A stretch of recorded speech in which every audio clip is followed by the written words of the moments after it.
It's a West Coast thing, and you already know how the West Coast hang. And a drive deep to left. He hit this one well, and it's gone. And this one is over. When the Yankees come to town, the eyes of the baseball world are locked on the West Coast. Playing the Bronx Bombers is always special, and this year they are especially star-studded. See ya!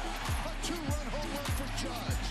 But being an underdog hasn't stopped us before. The Anaheim Angels have knocked the American League champion New York Yankees out. Yankees-Angels, it's a bi-coastal battle that's been filled with memorable moments. That's hit well. Deep right field. Could this be a record? You bet. 10 RBIs for Garrett Anderson. That is hammered into left, back at the wall. It's gone, and the Angels lead it. What a night for Mike Trout. He is 5 for 5. We've got 3 nights for the Angels to show the Yankees that the West Coast is the best. Stefanik gets a line drive, base hit, down the left field line. The game winner from Michael Stefanik. Yay, good night to the Yankees. The Angels pull it off in 10. And now you're witnessing the West Coast thing.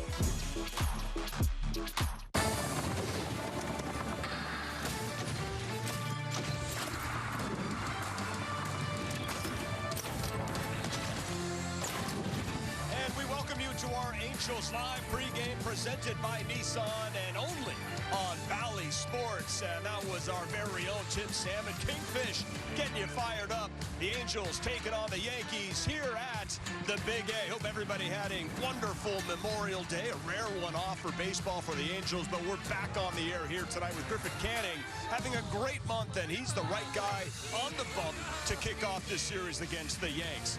Got to bring that road vibe to the Big A if possible. Erica Weston will join us live, and she spoke to some of the players about what's going on, that home road disparity, and of course we'll preview this series here versus the Yankees. It's always a big one when the Yanks are in town. I got 2 great guys that know about this rivalry very well. It's Mark Gubas and Tim Salmon. I'm Patrick O'Neill. Great job there. Growing up in Southern California, didn't like the Yankees very much. And you, when you're playing with the Royals, were told to absolutely hate them. Yes. Here we got them. It's fun to play these guys. It's always the best. I mean, the atmosphere at the ballpark's incredible. There's going to be some fans wearing Yankee uniforms. The Yankees are playing extremely well, but it doesn't matter.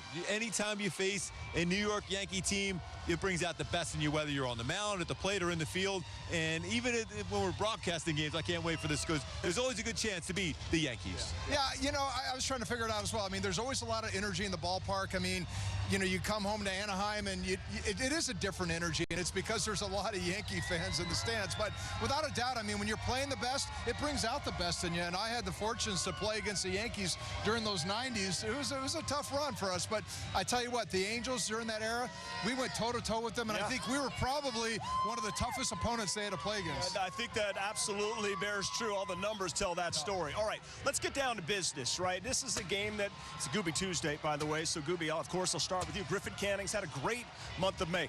This Yankees offense is best in baseball. OPS, they're dominant.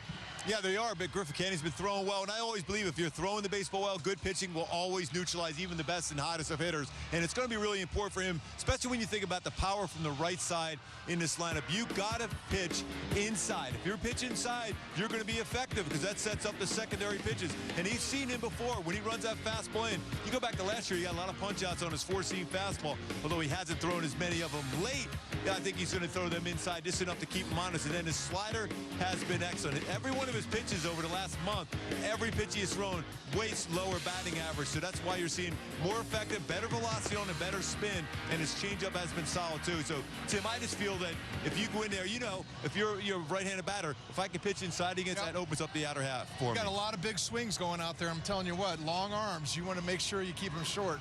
Throw them inside. Yeah, what's he feeling going up against the Yankees? How did you feel when you took the mound against them? Every time I faced the Yankees, I felt that was like, almost felt like it was a 7th game of World Series, and I was always pumped up. I loved pitching in Yankee Stadium, old Yankee Stadium. That got me so excited. And, you know, obviously in Kansas City, the same thing. But anytime you face these big-name players, it brings the best out of you. And I'll tell you what, Griffin Canning's going to have a big game because it's an opportunity to be able to keep showing that what he has done in this month of May will continue at the end of May and carry it into June. I'm looking forward to these matchups. He's going against Judge, Soto, and Stan, and the rest of the Yankees. They got a great record. Tim, to you on the month of May from Griffin Canning, why have you seen him to be so good here? Well, you know, this is just my assessment, but, you know, I know coming out of the gate there was such an emphasis on fastball command and throwing the fastball, and boy, that fastball really got hit around a lot. He wasn't throwing it for strikes, wasn't locating it well, and I think the early struggles were a lot of the reasons because he was so far behind in the count and trying to get back into counts. And when he kind of went to that slider and, well, the changeup, but the slider, I think, gets him back into counts. And just like we talked about Sandoval, I think these guys, they want to eventually get to that fastball, but don't give the hitters too many looks at it, so you let that changeup play. To me, the slider and the changeup have been the difference in the last 4 games or so for me, because I just think that it's the fastball. He's not giving those hitters so many looks at it. He's able to, when he throws it, he's, you know, economizing those pitches. But, you know, 64%, I mean, that, you know, pitching from behind. I mean, well, okay, I'm going to jump to this graph right here because it's showing right now. Look at this company he's in right now. The lowest ERA, 1.99 ERA in the last 30 seasons. I mean, Chuck Finley, John Lackey, Jared Weaver, Jared Washburn, those are some big names. John Garland, I didn't really get to play with John, but those other guys I did. That's a great list of guys to be in right there. Well, gosh, Tim, you got to let me do something, or they're just going to say, you know what, just have Tim and Gooby do the show. I thought that was just for me to talk about. No, you're doing too well. You read the T's, and then you're crushing that. No, fantastic job, and there's a great list. ERA is a great stat, right? And yeah. 2 guys I want to ask you about that have to get better, right? And it's Sandoval and Detmer. So every day is an opportunity to get better. So how do they do? And, you know, obviously with Detmers, he's made an adjustment in his delivery, and he's brought that glove down lower, and they thought maybe he was tipping some pitches. So I think it's going to be a little bit of work in progress. He did show some good signs his last time out there. You know, his stuff is great. He just got to build confidence. I think that's getting better. Just even talking to him earlier today, his confidence is getting better with that little adjustment in his delivery, and the way he brings his glove up is going to make it better. Patrick Sandoval, he's got to go back to believing when you're throwing 94, 95, you have an unhittable changeup, absolutely unhittable changeup, slider and curveball. You just got to go out there in attack mode. You got to get ahead of hitters. And I think if they all looked at the way Tyler Anderson throws the baseball, another lefty, doesn't overpower you, but he's at a pitch. Even when we mentioned about pitching inside, how he got inside on Yordan Alvarez in Houston was a big difference. That's how he got through 8 innings. He started having some odd swings. That's 88, 89 inside, outer half open up. Same thing for Sandoval, Detmers. You got to be able to pitch inside. It's going to open up that outer half. It's pitching. That's what's winning games for the Yankees, and that's what has cost the Angels, especially here at home. But one player that's been hot also on the offensive side, it's been really nice for Luis Rengifo lately. Yeah, this guy, boy, he's found his swing, hasn't he? You know, to me, I've always said that, you know, switch hitters are much like power hitters. That first month of the season, they're a little slow out of the gate because they got so many things they got to work on, the timing, the issues, and he's doing it from both sides of the plate. But Luis Rengifo, I mean, what a time to get hot. He's hitting 326 overall. I think that what he's doing against left-handed pitchers right now, he's hitting 500. He is so money against a left-handed pitcher, and although I'm really building him up tonight, you know, against a lefty. I hope he can keep it up, but he's done such a great job with the plate. And then, of course, defensively, this last series, you've seen him make a lot of tremendous plays defensively. But to me, the key is just keep him in there. He's going hot right now. You know he's a streaky hitter. You know he's a guy that once he gets going, you got to ride him a little bit and put him in that lineup, let him play, and, you know, see what he can do. So, you know, I've always been a big fan of Louis. Even though he's a streaky guy, I just love the fact that from the right side of the plate, or against the lefties, he has some pop for a little guy. Yeah, guys, I think the bottom line is he's not swinging that breaking ball, whether he's batting for the right side or left side, that down and in slider. He was identified as a guy who swings that pitch a lot. He's not going after that pitch. He's bringing it in his zone, and that's why he's crushing the ball. You know what? I know it's Scooby Tuesday, but you know what it also is? It is the biggest game. Well, it is. Anytime, any game is the biggest game of the year. But when the Yankees are in town, I'm running. I might even run on the mound right now. I might run out there right now. I haven't done that one in a while. We could use you. We could use you. Gooby, thanks very much. Appreciate it, actually, we need you in the booth. I don't need you running out to the mound. Are you kidding? Take you right to the hospital. Those days are long gone. Mark Guba's on the call with Wayne Randazzo and Erica Wester. Thank you, Gooby. Appreciate it, guys. All right, we'll take a break, come back, and we will reflect back on that fantastic run, the underdogs at 0-2, an unforgettable moment knocking off the Yankees. We'll be right back. Is that your new Nissan Rogue? Yeah, crazy story. Fernando Tatis. This guy is a package of dynamite. He's the best. Oh, he made the catch! This guy's putting on a display. At his best, he makes the game so much fun to watch. What doesn't he do? I think he's the most popular player. He's just got flair.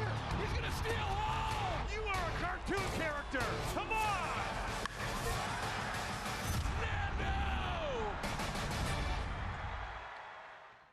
The power of baseball goes beyond the field. It starts with kindness, reaching out a helping hand.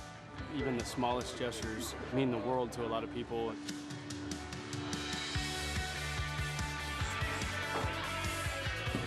Stand up to cancer. Together. Together. Together. Together.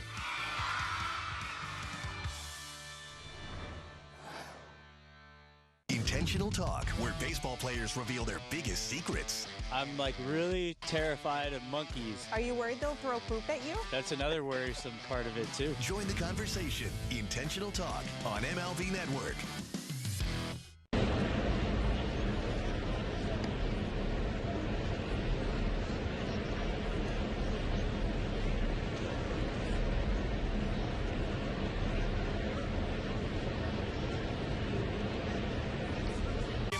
Sports and brought to you by Nissan. Buckle up for an epic test drive at the Nissan Thrill of Summer sales event.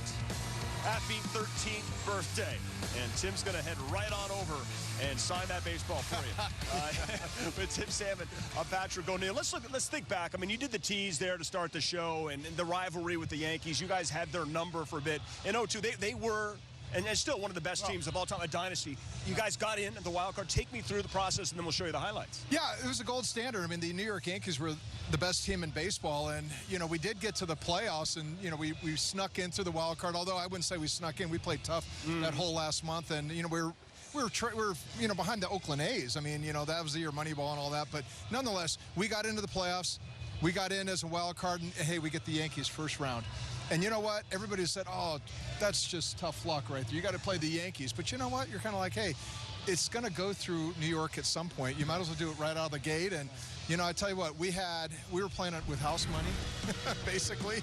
The Yankees had everything on the line. And this is a team that, you know, we always played well against the New York Yankees. We always beat them at their game, you know, same kind of game they played. They, you know, waited you out, were patient to play. They grinded out at bats. And, you know, they'd come out and beat you late in the game against the bullpen. We did the same thing. And, you know, we got on a roll. I think that we lost the first game. We came back and beat Pettit in game 2 and then came home, beat Mussina in game 3. And then game 4, that day game right there, David Wells started. And I think we get like 8 consecutive hits. And I mean, it was like we just laid it on them and it was over. When did you know that team was something special? Was it game 2, game 3, game 4? When they won the series, then you guys knew? You know, gosh, we knew we were something special in September. I mean, honestly, I mean, this is a team that never quit. We grinded it out. I mean, guys were never focused beyond the next pitch. I mean, it really was the best example of a group of guys. Their focus was so laser focused on the next pitch. Any better feeling than quieting a Yankees fan base? Let me tell you what, it was pretty amazing. I bet. I mean, and I know the world was disappointed that we beat the Yankees because, you know, it was like, you know, here's the Angels. You know, nobody expected that.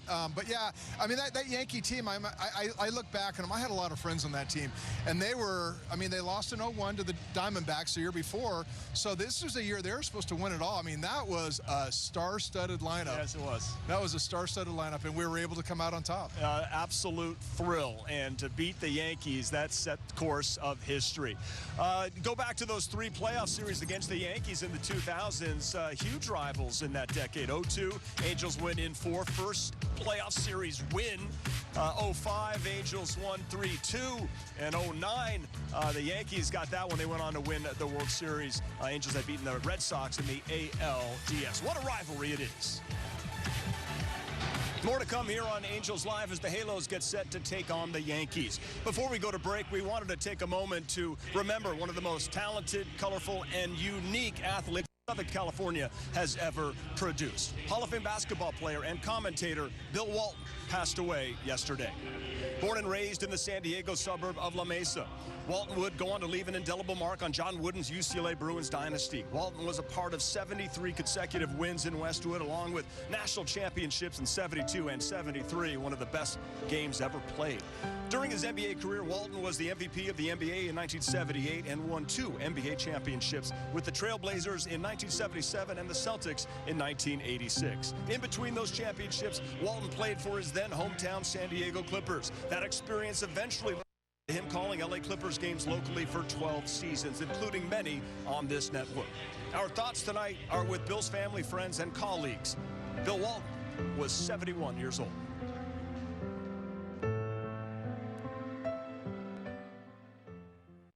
From the day's first pitch to the night's final out, MLB Network sets the stage for fans every day. So it'll be interesting to watch what happens here all season long. See the players who are making a statement. Hey, let's check out the board, folks. With live games every week. Inside the park we go. Cutting-edge baseball chatter. Plus highlights, analysis, and live look-ins on MLB Tonight. MLB Network. The game is the star. This is your captain speaking. We'd like to welcome you on board MLB The Show 24. It's a good one.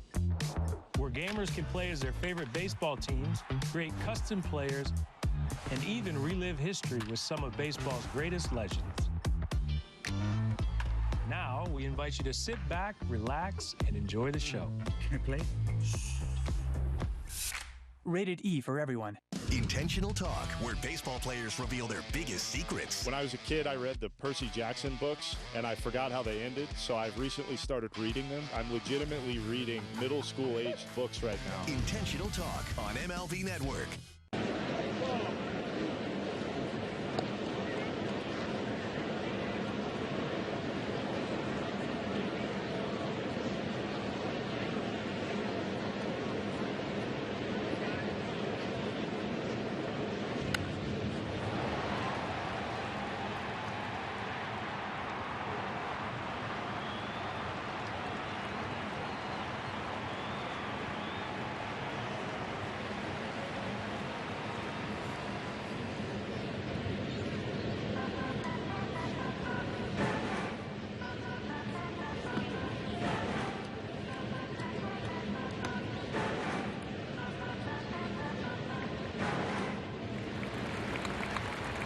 Big A and Angels Live at Valley Sports is brought to you by Nissan. Buckle up for an epic test drive at the Nissan Thrill of Summer sales event. We got a packed house here tonight. Angels hosting the New York Yankees, and Griffin Canning is on the bump for your Halos. As we welcome you here on the field with Tim Salmon, I'm Patrick O'Neill. We'd like to bring in Erica Weston right now, and the elephant in the stadium, Erica, is the home record, right? 6-19, but 500 on the road, and it's perplexing, right? What have you been able to find out? You know, really at a loss for words or answers, Patio. I don't know. You mentioned the mark, 14-14 on the road to this point to start the season. When you're playing 500 ball on the road, you expect things to be pretty good here at home, but 6-19 at home to start the season, that's the worst record in all of Major League Baseball. And you know, it's kind of interesting considering they've played some pretty good games here at home, particularly the last couple against the Guardians. They've had some close ones. I think it kind of goes into the whole thinking this season that they're learning how to win, and they're going to have to learn how to win those close ball games, so maybe that will change the tide as far as the record is concerned. But going back to that last series against the Guardians, I asked Wash what he had to say about the disparity from road record versus home record. He told me, maybe you should ask the guys. So that's what we did. Here's what the guys had to say. You know, it's just one of those things. I don't really think there's an exact answer to that. It's baseball. It's the big leagues. Every day we come home and play at home in front of these fans. We're grinding and we want to win. And we've been in a lot of close ball games at home. We've also been in some games that were pretty lopsided. So it's still early. We're looking to kind of flip the scene a little bit here and get things back on track. Over the first couple months, you know, we played some tough teams, and obviously had a good road trip over in Texas, and the Guardians. Guardians are playing good baseball right now, and they just got the better of us this last few days. And yeah, I don't know. I couldn't really tell you a specific reason why. Is there some sort of like road dog mentality because you do get the opportunity to strike first on the road? I would say so. We get up first. If we score the first run, we're kind of, you score the first run, you have a better chance of winning in any game. So I would say that's probably our biggest downfall at home. And we need to work on it, and we're going to work on it. So they're certainly aware of it. I don't know if there's really anything to it, guys. Perhaps it's just an anomaly, but I will say everybody is excited to see what happens, and maybe they can start to flip the script with the Yankees here in town starting tonight. There's one person who I know is certainly ready to flip the script starting tonight. That's one Zach Neto. It's going to be fun seeing these two shortstops go against one another. He just walked up the stairs in the dugout a minute or two ago. Said, Big Papa's here. I guess that's his thing now. That's what he does. It's his walk-up song, too. So he's ready to go. Should be a fun series against the Yankees. 100%. Thank you. Great to kind of change things and get a series win against the Yankees first at home this season. Erica, have a great game. Thanks, guys. You got it. Erica Weston right there. Okay, so what do you make of it? 6-19. They're hitting dangerous territory right now. It's borderline the worst all time, and hopefully that'll change. Well, they came out of the gate having to play the East. I think that you have to acknowledge that. They played Boston, Tampa out of the gate, Baltimore out of the gate. Minnesota, yeah, they probably should have won some games there, and I think they did win one there. But, Cleveland, Cleveland's leading it. Now the Yankees. So they played some Philly. They've played some tough teams. But here's the other thing. I think Wash alluded to it. When you have young players, they have to learn to control the emotions of the big moment. And here at home, I think trying to have that big hit, make that strikeout in the big moments at home, I think that sometimes you're seeing them not stay within themselves, and I think that's probably what he was alluding to. These young kids are going to learn to stay within themselves in these big moments at home. They need some big hits in critical situations. They got to find a way to get some wins here on home field. We'll take a break, come back. It's Griffin Canning. For your Halos, it's Nestor Cortes, who's on the bump for the bad guys, the New York Yankees. Angels versus Gotham. Stay right there. My name's Jorge Gaviria, and this is my business. Within baseball, we are part of one team. We are part of one team. We are part of one team. As we focus on mental health and wellness. We're all in this together. We're all in this together. We're all in this together. So let's be kind to each other and ourselves. It's okay to ask for help. It's okay to ask for help. It's okay to ask for help. From the day's first pitch to the night's final out, MLB Network sets the stage for fans every day. So it'll be interesting to watch what happens here all season long. See the players who are making a statement. Hey, let's check out the board, folks. With live games every week. Inside the park we go. Cutting-edge baseball chatter. Plus highlights, analysis, and live look-ins on MLB Tonight. MLB Network. The game is the star.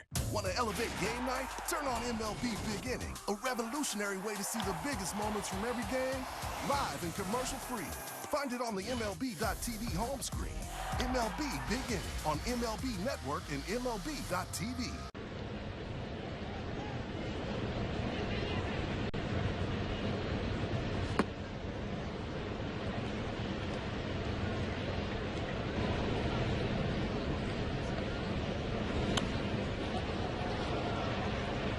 McDonald's.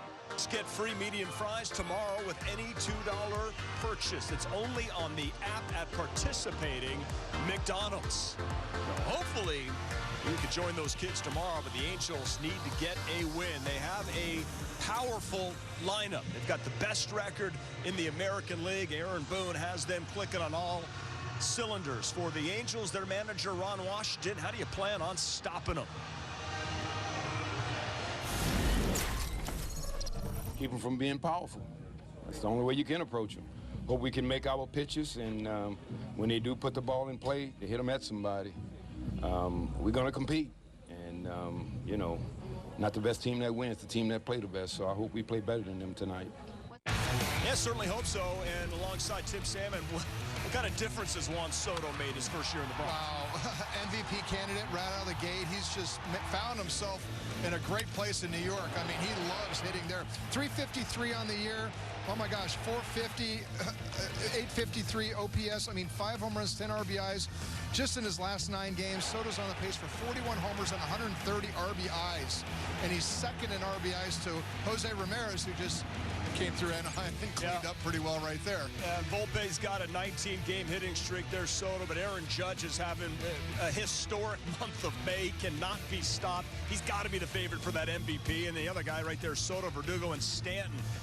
That's a lot of numbers. There's a lot of numbers. Look at the depth right there, and everybody's just feeding off each other. Giancarlo Stanton, I mean, to have a guy like that hitting 5th in your lineup, Rizzo a little bit there, but yeah, I mean, Aaron Judge has base hits in May, 1 shy of the club record shared by Lou Gehrig. So, I mean, these guys are doing historic things. I mean, and you got 2 or 3 guys in the lineup putting up career years.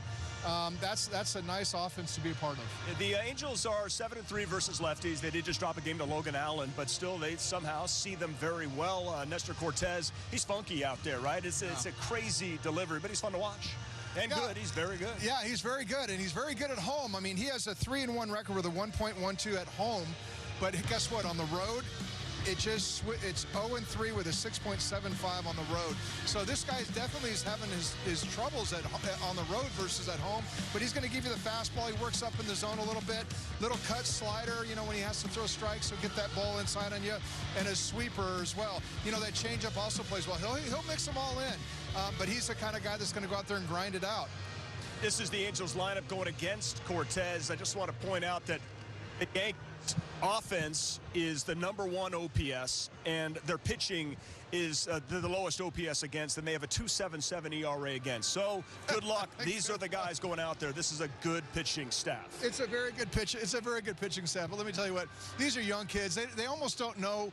They don't know any different. They don't know any better, actually. I mean, they're just going to go out there. They're going to get fired up by the energy in the crowd and the fact that they're playing the Yankees. And I tell you what, I'm looking for some big things to happen because, hey, when you're a young player, I mean, you don't know how you're going to respond in these situations. So I think they're just as excited to see how they're going to respond. Sure, if they could somehow get a lead, find a way to close it out, get a victory. Neto and the Angels taking on Stanton, Judge, Soto, and the Yankees. Griffin Canning on the pump. Wayne Randazzo, Mark Ubas, and Eric Weston on the other side. Thanks for watching Angels Live.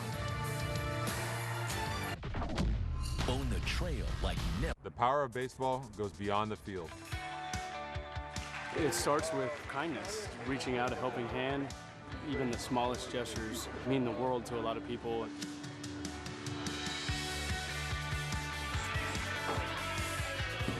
Stand up to cancer.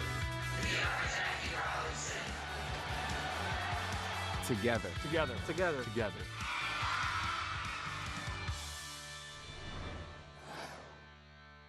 Intentional Talk, where baseball players reveal their biggest secrets. When I was a kid, I read the Percy Jackson books, and I forgot how they ended, so I've recently started reading them. I'm legitimately reading middle school-aged books right now. Intentional Talk on MLB Network. Want to elevate game night? Turn on MLB Big Inning, a revolutionary way to see the biggest moments from every game, live and commercial-free. There it is! A 40-70 season! Find MLB Big Inning on the MLB.tv home screen. Then watch baseball's mega stars in the moments that matter most. It's a whole new ballgame when the action comes to you. Game over! MLB Big Inning on MLB Network and MLB.tv.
Kings.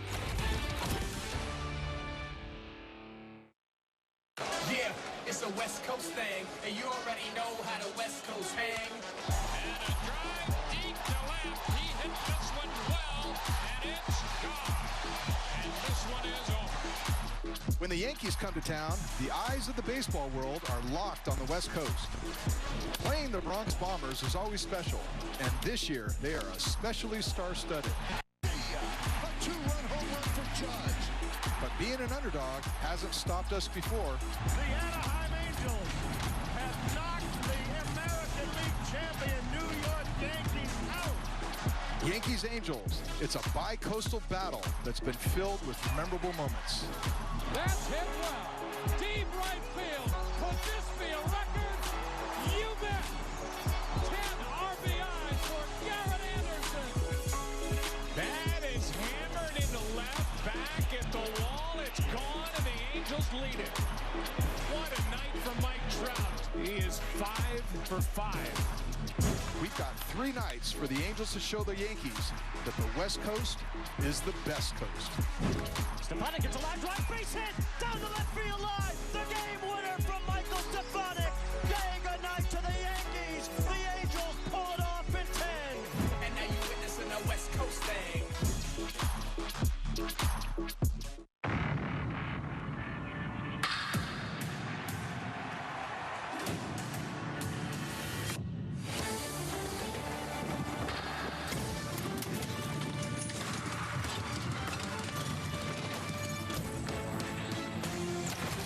Who's ready for a little East Coast versus West Coast? Tonight's game brought to you by Arco, the official fuel of Valley Sports, in the first of 3 between the Los Angeles Angels and the New York Yankees from Angel Stadium.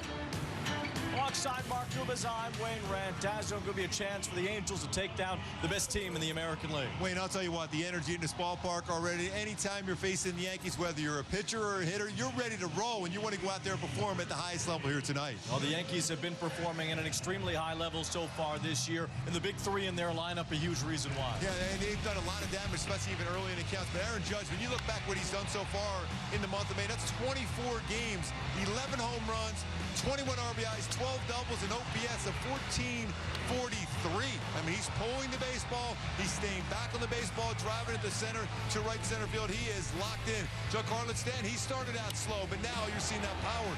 13 home runs, the most he's had by the end of April since end of May since 2017. He's got himself a better shape. He's staying healthy, and he is crushing the ball, especially those fastballs, lower third of the strike zone. And then Juan Soto, I'll tell you what he has done. He is a difference maker in this lineup. Always so patient. 14 home runs.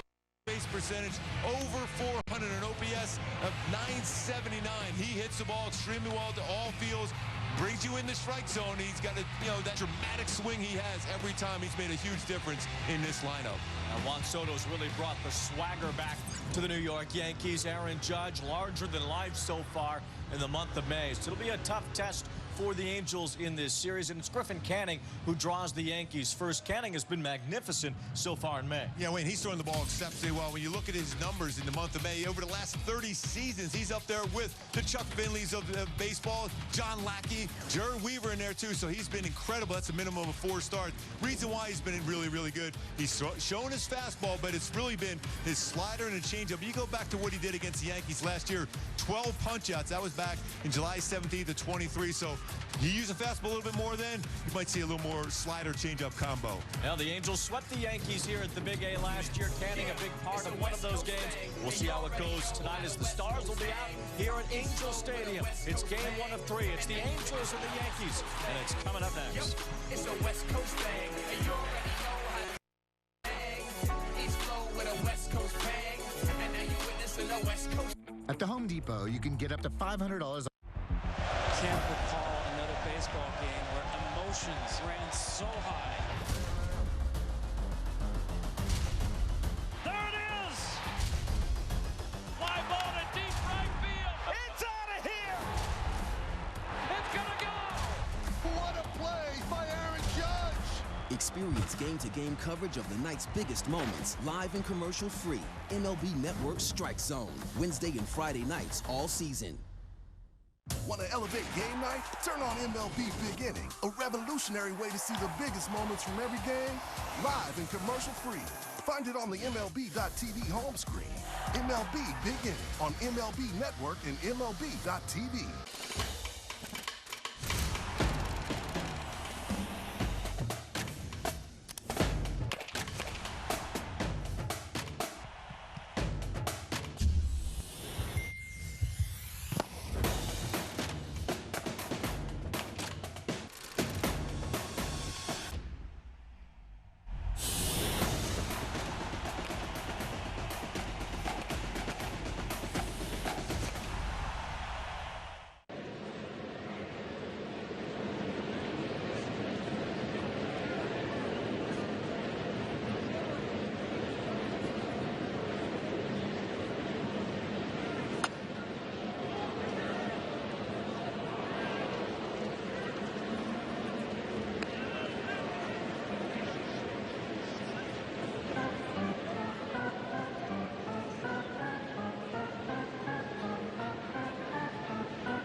Ended with the most memorable walk-off of last season right here at Angel Stadium.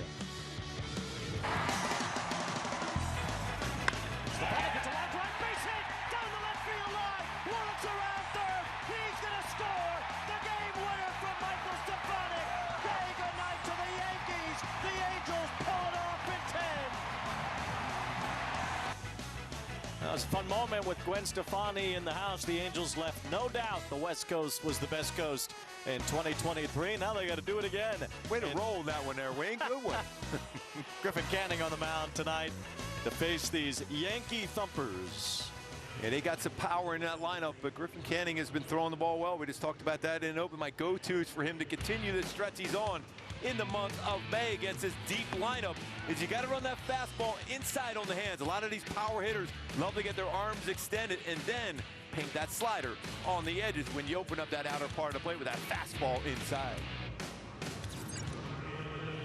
I'll show you the Yankee lineup, which, yeah, we talk about Judge and Stanton and Soto. Well, Anthony Volpe's got a 19-game hitting streak. He's the leadoff batter for the Yankees. You see Judge with the OPS plus of 190. He's had 4 seasons, at least 170, one of just 9 players since 1961 to do that. Alex Verdugo has been a good piece for them in the middle of their order between Judge and Stanton. And DJ LeMahieu makes his season debut as well, playing third base tonight for New York. And they pretty much play the same lineup every single night. Take a look at the Easton and Easton defense behind Griffin Canning. Joe Adell has been really good out in the outfield. He has 1 outfield assist, but 6 defensive runs saved out in right field this season. Pilar in center, Ward in left, Rengifo, Neto, Parrish, Shawnuel in the infield, and Logan O'Hoppe behind the plate. But Joe Adell has been really, really solid with his reads off the bat. Had that great catch on Sunday, robbing Jose Ramirez of what looked like was going to be a home run. So Adell's had a couple of home run robbing catches over the last week. We'll try to take down the Yankees here tonight at Angel Stadium. Another clear night here in Southern California, as Anthony Volpe will step in to lead things off for New York.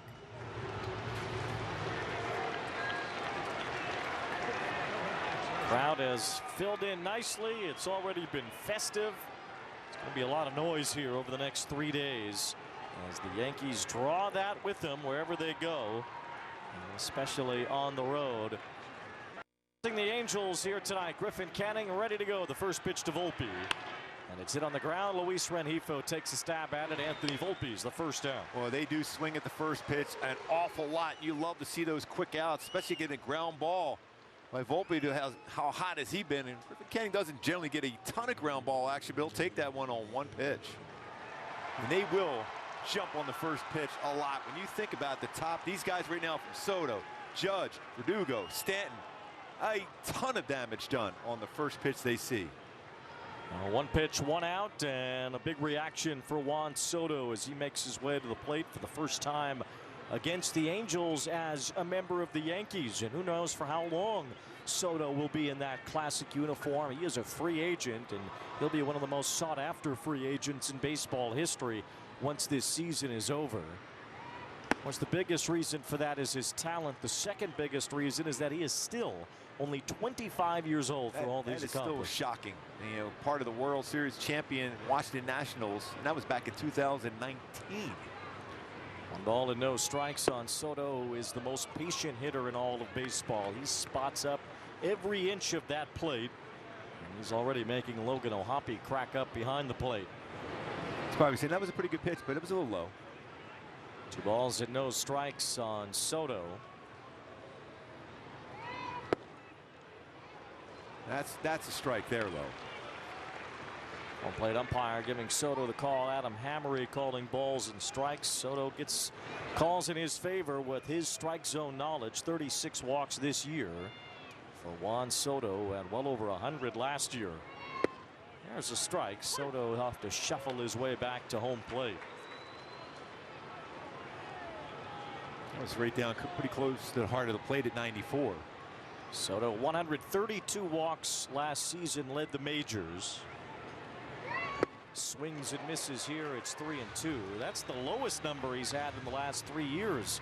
He had 135 the year before that and 145 in 2021 for Washington. There was some thought that maybe he walked too often. It's 2 fastballs in a row at 94, almost the exact same spot. It's 3-2. And that ball is crushed to the right field corner. If it's fair, it's long gone, and it certainly is.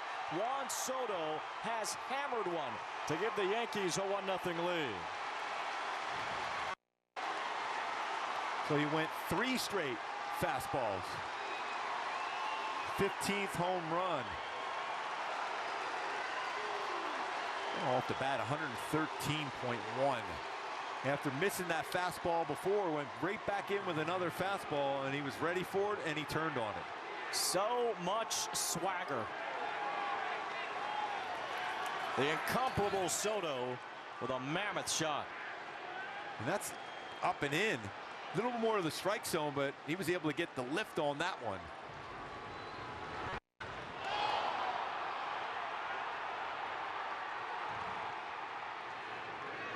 Here's Aaron Judge ripping one through for a base hit. Let me ask you this, as a pitcher who has faced some great hitters, could he have baited Canning? Is he good enough to where he wanted that third fastball? I think so, Wayne, because he's got such a good idea of the strike zone. If a guy's impatient at the plate, I don't think he's able to do that. But the pitch before, and he brought him right back in. That's why I was thinking that slider would have been a perfect, even backdoor the slider.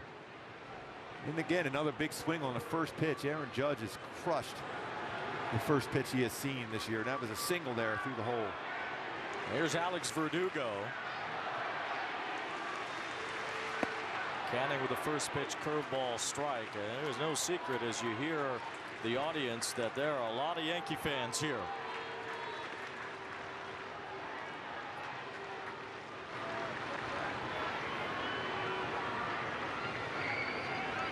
The Yankees were just in San Diego, so think about Memorial Day weekend. A nice road trip to a beautiful city and a great ballpark at Petco Park. A day off yesterday. So it seems like a lot of the New Yorkers just stuck around. Yeah. Might as well make a whole week out of it here in Southern California. Probably a good idea. And you know, the Yankees are enjoying the weather. There's been a lot of rain back east. So they're enjoying this incredible weather from San Diego up here to Anaheim. No balls and 2 strikes on Alex Verdugo. It's the first time that Soto has ever seen Griffin Canning. I saw him pretty good on that 6th pitch. And Soto hit a laser out into the right field corner. Bounced up to the back of the bleacher seats in the front section out there in right field. As Juan Soto stays hydrated, he has the 2nd most runs batted in the American League, only behind Jose Ramirez, who the Angels just saw over the weekend. miss by Verdugo. Normally tough to strike out, but Canning has his first of the night. In the first inning, really, we think for Griffin Canning, even through this great stretch, has been the one inning he's had a tough time this whole season. That's his 14th earned run now. 10 2/3 innings pitched, 5 home runs in the first inning.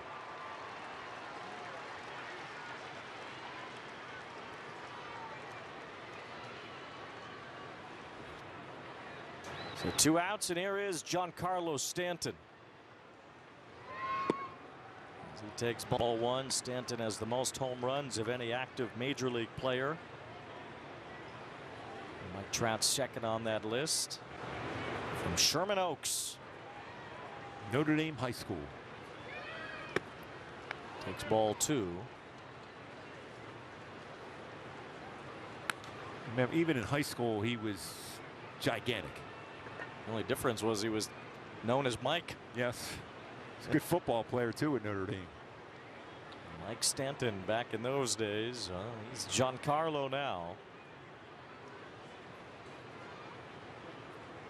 By the way, given signs when he was at the plate, I didn't even go through a series of signs. I just put the 2 there. Curveball every pitch. Take my chance. Well, you could still strike him out. He has punched out 62 times this year. He has struck out as many as 211 times in a season. He's going to be hacking here a 3-0. Almost certainly. And he rips it to left for a base hit. So the 3 big stars in the Yankee lineup have all hit balls over 110 miles an hour here in the first inning. Soto homer, Judge and Stanton have singled. Again, if you're Griffin Canning, you survived this inning. You only give up 1 run. Right? You got through the nerves of facing these guys and the way they're swinging the bat right now. Feel like you're going to give a team a real good shot at winning this game. It's a big at bat already for Anthony Rizzo. He's got some power too, especially when he gets something on the inner half. He's right on top of the plate generally. So he's on top looking in.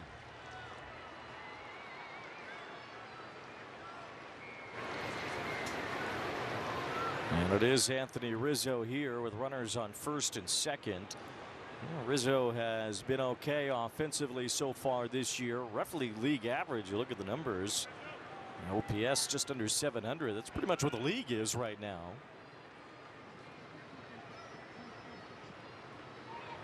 Could the Yankees have any more gigantic people out there on the field right now? Home Depot's getting it done. Griffin Canning in the month of May has not allowed any hits in spots like this with men in scoring position. Bearing down. He's really got to bear down right now. He's a very good hitter. 0-2 on Rizzo with Judge at second base and Stanton at first.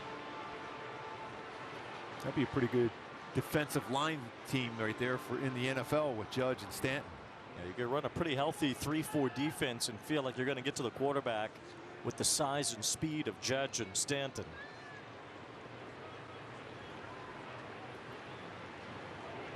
Rizzo isn't minute either at the plate. He's a pretty big boy himself.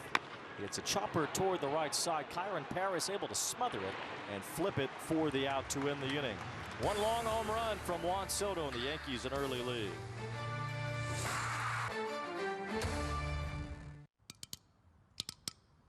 Have you heard? Soda's not a dirty word anymore. Introducing Poppy, the best thing to happen to lemon lime since, well, lemons and limes. It's the iconic, refreshing flavor you crave, but with 3 grams of sugar. Real lemon, real lime, real juicy flavor. The future of soda is now, and it's called Poppy. Poppy, soda's back.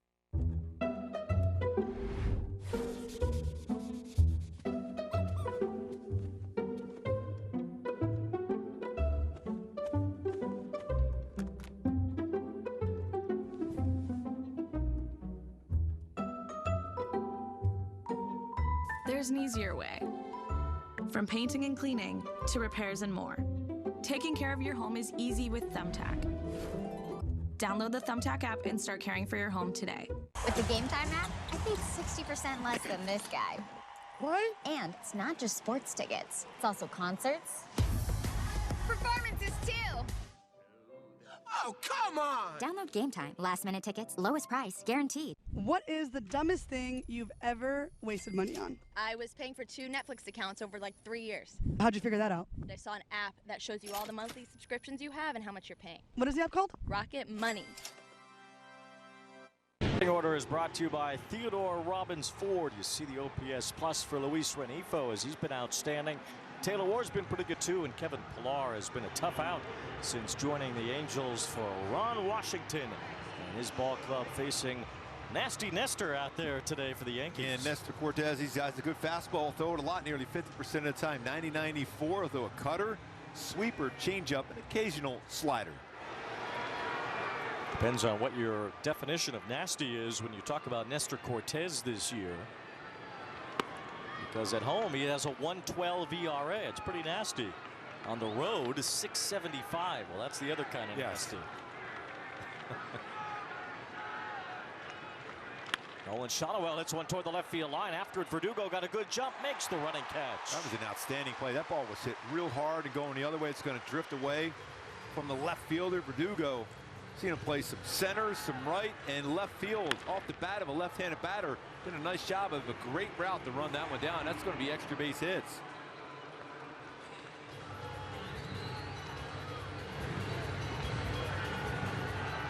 Juan Soto approved. And one out, here's Luis Rengifo. The Angels have done well against left-handed pitching. They have won 7 of the 10 games that they have played against a left-handed starter, and Renifo's been a big reason why. He's hit pretty much everybody, but he's been even better right-handed than left-handed this year. Fouls that one into the Angels dugout. Always a key against Cortes. You got to get that barrel out there quick, because they'll throw that cutter in and slider in too. And he elevates his fastball. He has given up 7 home runs, all 7 to right-handed batters. There's not a lot of homer to a lefty in over a year. Adam Frazier was the last left-hander to hit a homer off him. Ball 1. Left-handers typically have a tough time against Cortes, dating back to 2022. He has allowed the lowest opponent's average to a left-handed batter by any starting pitcher in the majors. Job by Rengifo to spoil that. Still 1 ball, 2 strikes. Especially on a changeup, you're expecting something inside, whether it's a cutter or fastball. He dropped a changeup, and he's able to foul that one off. He throws about 7% of the time I'll throw a changeup. My go-to is to have success against Cortes and make sure he still struggles on the road, and he has this season. His power, his 4-seam fastball, 6 home runs, slugging about 460 against it. The 4-seamer, quick hands on the cutter in. This one popped up and will reach the seats as Rengifo continues to battle against Nestor Cortes. Rengifo has 1 hit and 5 tries against Cortes. He and Taylor Ward have seen Cortes the most out of anyone in the Angels lineup. Can't really get the baseball out of his hand, because he'll have that slow down delivery against you. He'll be quick to you. Line through, a base hit. First one tonight for the Halos. Luis Rengifo continues to get it done. That was a changeup upstairs. Defense behind Cortes, because he's around the strike zone for the most part. You got Aaron Judge out in center field. He's got 1 outfield assist. Very, very good. 1 defensive run save. 6 in his career in center field. We saw him rob a would-be home run against Shohei Ohtani at Yankee Stadium last year. Verdugo already solid out there in left field. Soto in right. LeMahieu getting that first start of the season. Volpe at shortstop. Taylor Ward takes ball 1 from Nestor Cortes. Ward, the team leader in home runs and RBIs. He's been another productive player against left-handed pitching this season for the Angels. They have a 780 team OPS against left-handers. That's about 83 points above league average. It's among the top 5 in all of baseball. 3 balls, no strikes on Ward. Just like Stanton was swinging 3-0, you got to believe that Taylor Ward has the green light. He's a big threat. He's going to get a good chance he's getting a fastball here at 3-0 also. Or the inside edge, so Ward let it pass. That was his spot, too. He does a real nice job of lifting a pitch that's down in the strike zone. 3 balls and a strike now on Ward with Rengifo at first. Had a good cut there. Fouled it back.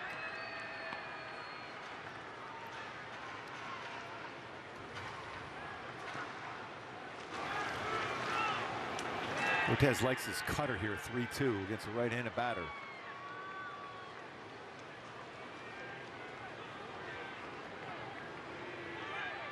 Check on Rengifo. Certainly will take off. Rengifo is 5th in the American League in stolen bases with 12. Angels have been a running team, even though it has cost them some outs at times. They will continue to push the pedal down and make sure they get their extra bags. Take some chances.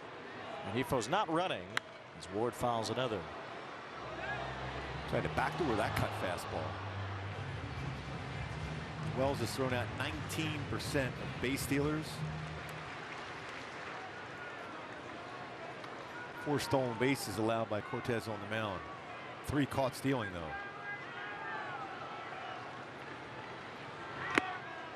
Swing and a tip into the glove of Wells for strike 3. So Cortes battles back from.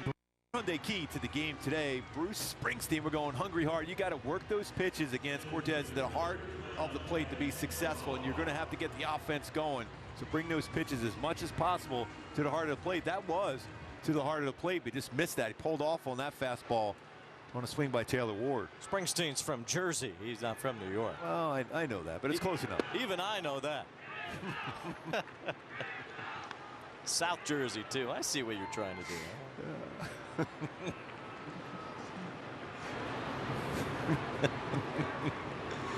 Kevin Pillar at the plate. There goes Rengifo. Cortes throws to Rizzo. Let him a low throw, and it allows Rengifo to get second base. They're going to say Cortes balked. It looked like one. Anyway. Give him the steal. That's why he balked. Yeah, he was leaning towards home and still made the throw. You can see right here he's going home and then throws over the first base. No step towards the bag. See if that will work right here with Pillar. He's been really, really good with runners in scoring position. He hits this ball toward the left field line, pretty deep toward the corner. Verdue goes after it at the wall. It's gone! Kevin Pillar strikes again. An 11-game inning streak and a 2-run homer in the first gives the Angels the lead. Boy, how hot is Kevin Pillar? Hitting over 400 as a halo now. His 5th home run, 20 RBIs as a halo. Well, I'll tell you what, he's a leader already in the batter's box, in the field, and in that clubhouse. Grabbing that halo. Hey, Soto, you know what? You hit a bomb, but I hit a 2-run shot. Well, that's worth twice as much, and the Angels have a 2-1 lead now. Kevin Pillar with a hit in 11 straight games. And he continues to drive in a flurry of runs. It's a nice job of getting those hands right through the baseball here. What a swing that was. Cutter got that barrel out there, did his job. 20 RBIs in 17 games as an Angel for Pillar. Just crushing the baseball. That's how you do damage to a cutter that doesn't get in there enough on your slider. Whatever one you wanted to determine that was, did a great job bringing his hands in. Hoppy brings his hands in and bounces one to LeMahieu at third base as he gets it there just in time to retire Logan O'Hoppe. But the Angels have the lead on a 2-out 2-run homer by Kevin Pillar. The Halo dugout loving being ahead against the Yankees after 1.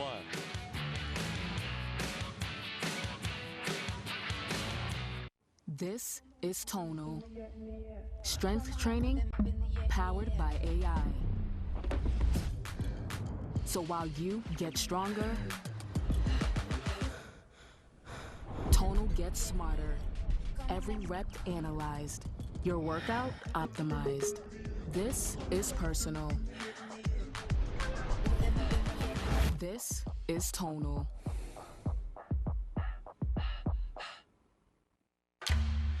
How you get healthcare matters. That's why millions of guys trust Hims. For mental health, ED, and hair loss, Hims can help. Through a free online intake at hims.com, you can hear back from a licensed provider in hours instead of waiting weeks. Plus, through the app, you can control your shipping, access curated content, and message your care team at any time. Premium care, ultimate value. Find your doctor-trusted treatment 100% online. Get started today at hims.com. Big fan of the PXG fitting. The fitting process here is fantastic. Everybody's really helpful with a lot of knowledge. We're just going to make the head a little bit lighter. It's going to help you come through it and get square. Really get your numbers in. I got about 10 more yards. Dispersion was way less. They tweaked that club so it fit me perfectly. I'm going to move you to this shaft. It's a little bit heavier. Overall, improve your game. This is the place to go to. Awesome swing there. PXG, no clubs the way we do. Period. Get to the second inning, and while the team tries to sort out what has plagued them here at home, one guy who certainly enjoyed some home cooking is that of Joe Adell, who's got 10 homers so far to start the season, but 7 of them have come right here at the Big A. I talked to Joe about this before the game today. He pointed out to me, actually, a year or two earlier, it was actually the reverse. He had more homers on the road than he did at home. Of course, there's a bigger sample size right now, but he's really not sure if there's much to it, although the routine for him here at home is maybe pointing to some of the information there. He says he's coming here early every day, doing a lot of work, knowing the field. There's a comfort level here, being out here every day. That's allowed him to have success. I don't know, whatever it is, I hope, guys, that more of it is to come for Joe Adell here at home and on the road. Yeah, I love what I saw him. I got here earlier today watching him taking batting practice. I love what he was doing. He's hitting line drives up the middle, rockets the other way, and then when pitches on the inner half, that's when he was turning on. So there's a lot of that extra work has really paid off for him. Gleyber Torres with a liner to center field. That falls for a base hit. And the Yankees have 4 hits through the first 7 batters against Griffin Canning, although Canning has the lead right now. Change up a little bit higher than he wanted to throw that one. Torres able to hit that back up the middle. Had him in the count. He wanted to be able to finish him off, but and his changeup and slider have been so good. That one is upstairs enough where he's fighting it off up the middle. Now here's where you need your outs in the Yankee lineup. The number 8 batter, Austin Wells, and he hits a long fly ball to right field. Adell is back near the wall. Adell makes the catch right in front of the fence. Didn't have to do any home run robbing there, but it got close. Tell you what, that corner, though, it was close, Wayne. Austin Wells gave it a ride. It's one of those ones in the corner. That's Scott Spezio territory. It was just on the other side of that wall from where it could have been technically a home run robbing catch. Well, 1 out. The Yankee fans are reacting because this is DJ LeMahieu making his first at bat of the season. They're standing. It's almost like a Bronx roll call for LeMahieu as he bats here. He's a well-respected player, and he has been a tough guy to retire over the last many years at the major league level. Batting titles. He smacks this one toward right center. Adell got a good jump and makes the catch.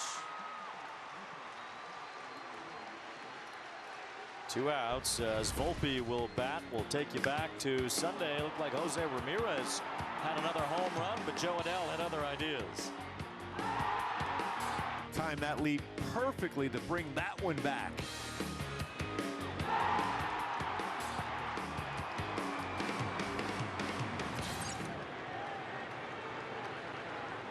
Here is Volpe, bounced to third his first time. There's been some loud swings already, Wayne. That, again, I go back to what I said as far as go-tos today. You have to be able to pitch inside, and I don't mean necessarily all the time a strike, just on the hands. Just make them aware that you have to get him out of the way. To get him out of the way, you have to show in.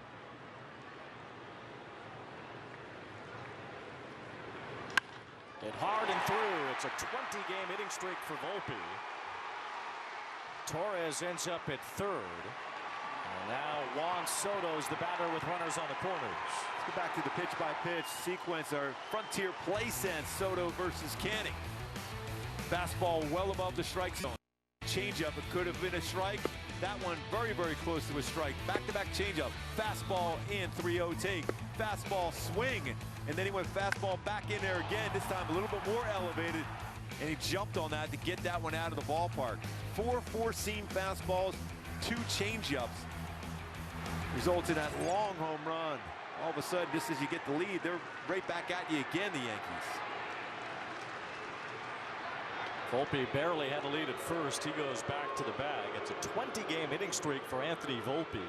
That's the longest by Yankees since Robinson Cano in 2012. He joins Joe DiMaggio as the only Yankees age 23 or younger to have a 20-game hitting streak. That's pretty good company for Volpe. And now Soto has had a strike called against him for a pitch timer violation. You see Volpe joining the Yankee Clipper on that list of young Yankees to have a 20-game hitting streak. A ball's and a strike on Juan Soto. Nice block there. Hoppy keeps it in front with the tying run. Torres at third. He's able to get the glove out in front. He had the body there too, just in case it gets by his glove or deflects off it.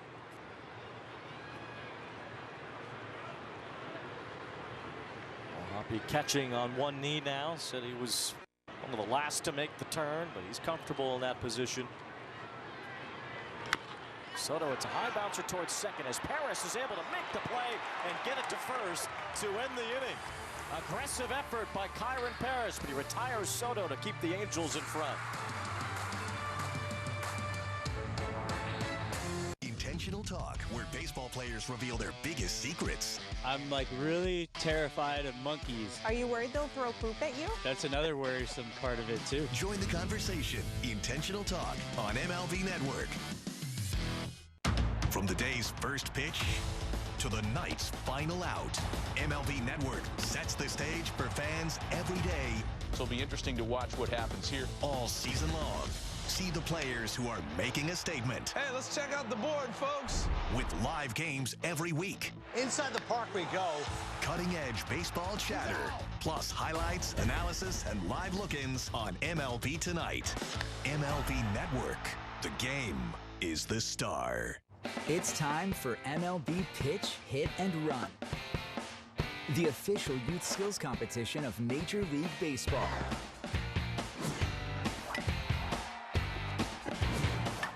Host a local event and give kids in your community a chance to compete in the Pitch, Hit, and Run finals at the 2024 MLB World Series. Sign up for free at pitchhitrun.com.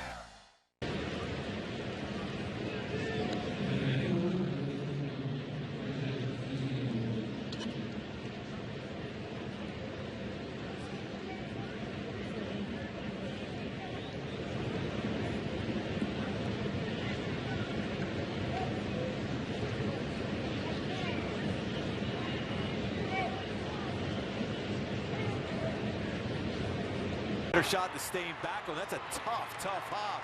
He made a nice play out of it, but you had time to wait back on that one just because of the fact that it was going to be a tough time getting out of the batter's box if you're Juan Soto.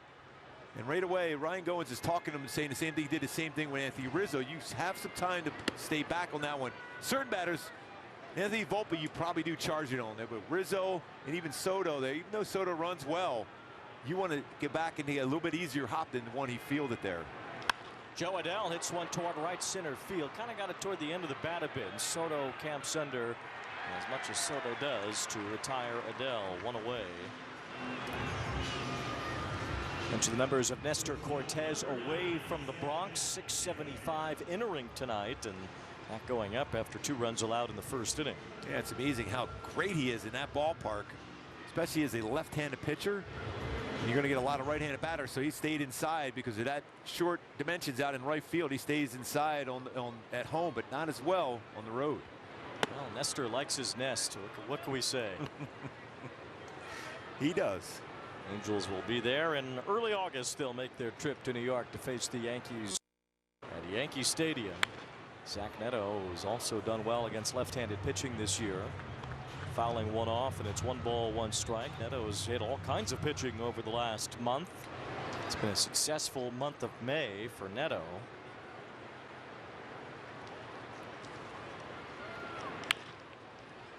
Pretty amazing. His first series on the road was in Fenway Park. Next one was in Yankee Stadium.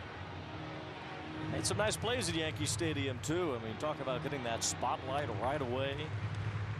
Neto didn't shy away from him. That's kind of the first sign that you saw a pretty good big leaguer in the making there, with Zach Neto debuting in those 2 series. Grounds this ball up the middle. Torres can't reach it. It's a base hit. He likes that spotlight. That's the thing that's good about Zach Neto. He's not afraid of the competition or where he's playing at. Ground ball right back up the middle. Good swing there. Even though that pitch was slightly off the outside part of the plate, another hit versus the changeup. Mr. Cortes today. So man on with 1 out. Cole Tucker gets the start today.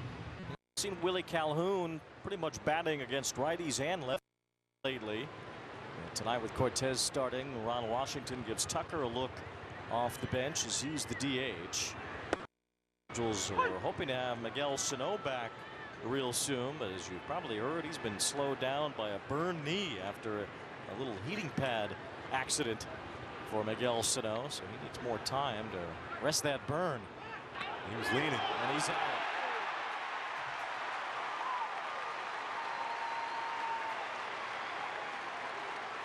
Cortes picks off Neto for the 2nd out. That's a quick tag. It's a right-handed throwing first baseman. You probably gets back. As a lefty, you're able to drop that glove right there quickly and get that back before the hand got in. A lefty who was a Gold Glove caliber first baseman for a lot of his career, Anthony Rizzo. With the drop tag on Neto, so there's another out on the bases for the Angels. Cole Tucker's behind 3rd pickoff against the Angels this year. The Angels pitchers with 7. Angels have been caught stealing 21 times. They've also had 25 other outs running the bases. So add them all up, and it's the most in the majors. Still 1 ball, 2 strikes on Cole Tucker, getting the start as the DH. Going back to the 2 young shortstops in this series here, Volpe and Neto. Both really, really good. We talk a lot about Gunnar Henderson and obviously Bobby Witt Jr., but these 2 are solid too. Volpe really slumped in the 2nd half of last year, but he has been outstanding to begin this season, and we've seen the improvements from the starting point to this point in the season every day watching Zach Neto. 2 balls, 2 strikes on Tucker. Tucker generally is looking to hit the ball the other way here.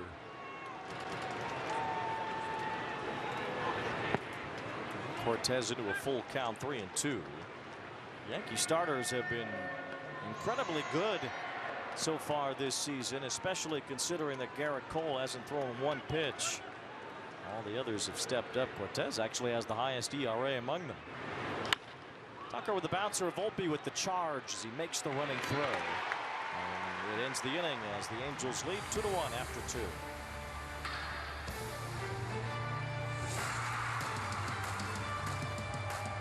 From the day's first pitch to the night's final out, MLB Network sets the stage for fans every day. So it'll be interesting to watch what happens here all season long. See the players who are making a statement. Hey, let's check out the board, folks. With live games every week. Inside the park we go. Cutting edge baseball chatter, plus highlights, analysis, and live look-ins on MLB Tonight. MLB Network. The game is the star. Intentional Talk, where baseball players reveal their biggest secrets. I'm like really terrified of monkeys. Are you worried they'll throw poop at you? That's another worrisome part of it too. Join the conversation. Intentional Talk on MLB Network.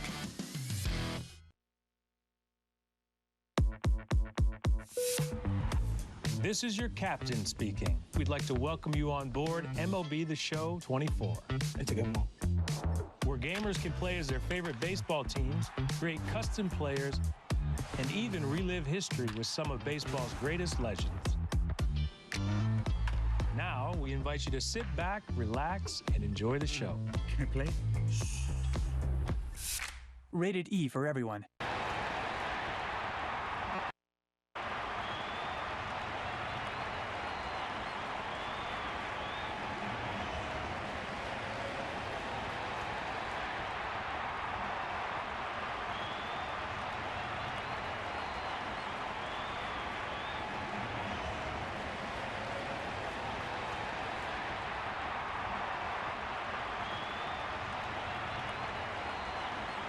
In the month of May has not only been great, he has been historic.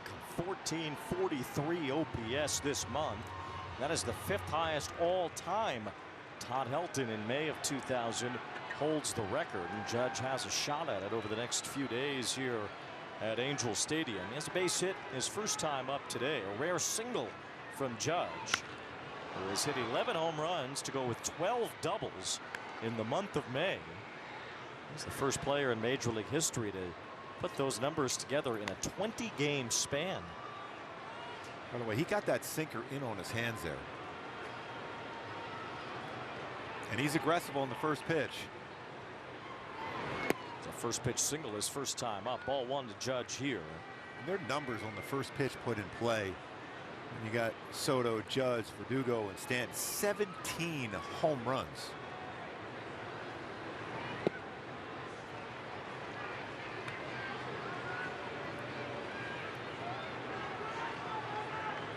These are some dangerous hitters, and they don't just fly balls over the wall. They bruise them. A case in point. Aaron Judge hits one hard, but Joe Adell is right there to make the catch. That ball sounded like a bullet off the bat.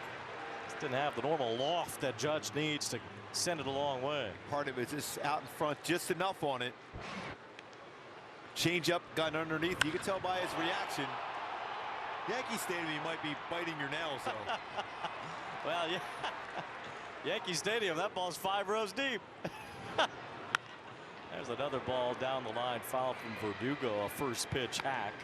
No balls in a strike. I always loved them. Facing the Minnesota Twins back in the day when they were really, really good. They swung at the first pitch a lot. As a pitcher, you love that because then you can just expand the strike zone, make it close enough to the plate, live off the edges, and get easy outs that way. 1 ball, 1 strike. You grew up a Kansas City Royals, so dislike for the Yankees in Yankee Stadium. It's kind of, you were taught that. It was automatic. This is absolutely automatic. That ball is hit sharply beyond the reach of Rengifo, and a base hit for Verdugo. With 1 out here in the 3rd, that brings up Stanton. Fans who aren't old enough might not realize what a wild rivalry the Royals and the Yankees had, really starting from the late 70s through about the mid 80s. We had a young core of players with Saberhagen, myself, and Danny Jackson made the team. George Brett brought us over. He goes, I don't care if we lose every game this season as long as we beat the Yankees every single time we play them. And he said a few other words in there too. Giancarlo Stanton with a fly ball to left center field. Taylor Ward has the beat on that. And another big bruiser from the Yankees just missed one. And Stanton and Judge are both flying out in this inning. They were aggressive again on the first pitch. So 2 outs with Verdugo at first, and the batter will be Rizzo. The Yankees and Royals met many times in the American League Championship Series during those seasons where the Royals were typically the best team in the West and the Yankees in the East. No, they had 3 straight, and then you had Chris Chambliss walking off there in Yankee Stadium in one of them. It was always epic. And there's Rizzo. He goes after the first pitch. And one thing you always got to make sure you got to remember as a pitcher, even though you got the big boys out here in this inning, you still are dealing with a guy that could do some damage himself, and Anthony Rizzo. So you cannot let down. Really, when you look at this entire lineup, you can't let down. But it's also one of those things where you're excited about the challenge all through 1 through 9. You love that as a pitcher. Especially with LeMahieu back in that 9 hole. And he's about 6'4", 6'5" too. Well, Aaron Boone, you see the manager of the Yankees there. He certainly has enjoyed writing these names in the lineup this year. As Scooby mentioned at the outset, the Yankees have had a pretty static lineup from one day to the next. A little more balanced than they have in the past. And Rizzo strikes out in a high fastball to win the inning.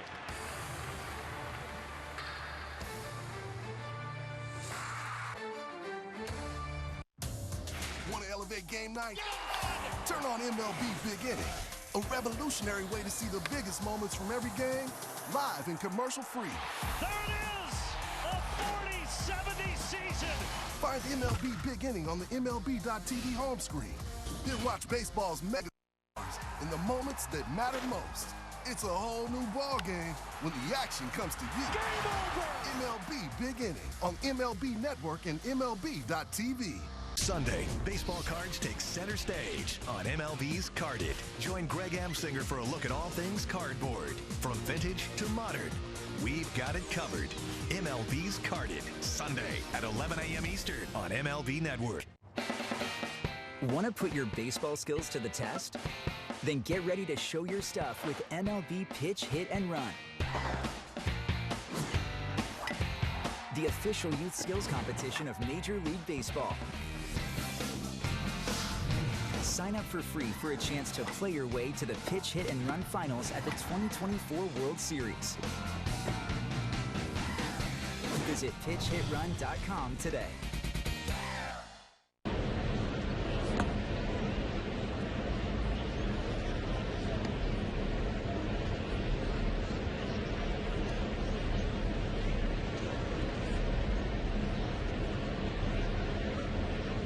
It's your journey on every mile in a brand new Hyundai.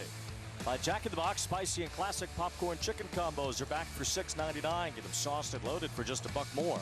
Only at Jack in the Box, and by the OC Healthcare Agency. Navigate to a healthier you at angels.ocnavigator.org.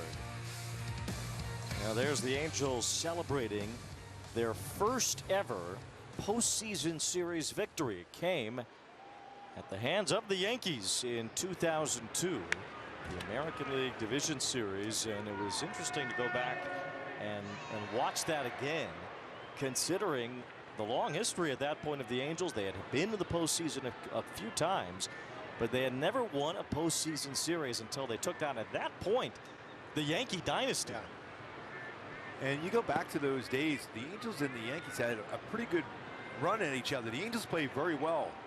Like Socha against Joe Torre when he was the manager. The Angels played him extremely well. They were aggressive on the bases, forcing the issue, making them uncomfortable on the defensive side. Kyron Paris takes ball 2. It wasn't just beating the Yankees for your first ever postseason series win. It was beating that group of Yankees, one that had just been to 4 straight World Series. They won 3 in a row, and they probably should have won in 2001 as well. It took a dramatic 9th inning comeback against Mariano Rivera to keep the Yankees from a 4-peat. Tim Salmon and his Angels able to knock off the mighty Yankees for their first ever postseason series win, as Judge in center field off Verdugo to retire Paris. But we take you back as the Angels won it 3-1. Here's the final out right here at the Big A with David Eckstein clamping down on that. The celebration was on here at the Big A. And Percy closed out every one of those series, including the World Series. That energy they had to beat the Yankees there. I mean, Garrett Anderson just crushed the Yankees too. That ball's crushed, but it's caught by Anthony Volpe. Well, he's hit the ball twice today, nothing to show for it. Nolan Shonowell lines out. Volpe positioned perfectly. He's on that shortstop side of the bag, as you can see. Will we get that one? Hugo made a nice play on Shonowell the first at bat. 2 away, and Rengifo will be the batter. As the Angels moved on to play the Twins in the ALCS that year. A new American League champion was crowned for the first time since 1997, when it was Cleveland, and they won in '95. The Yankees won in '96. So in the wild card era, it had been almost a decade since a team won the American League pennant outside of Cleveland or the Yankees, until the Angels did in 2002. The last AL champion that wasn't one of those teams was Toronto, '93.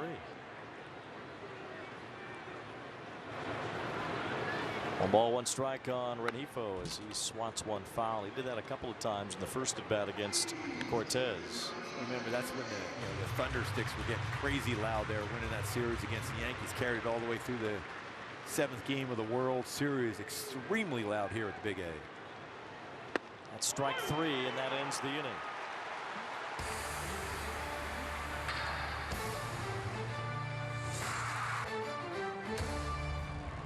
It's time for MLB Pitch, Hit, and Run, the official youth skills competition of Major League Baseball.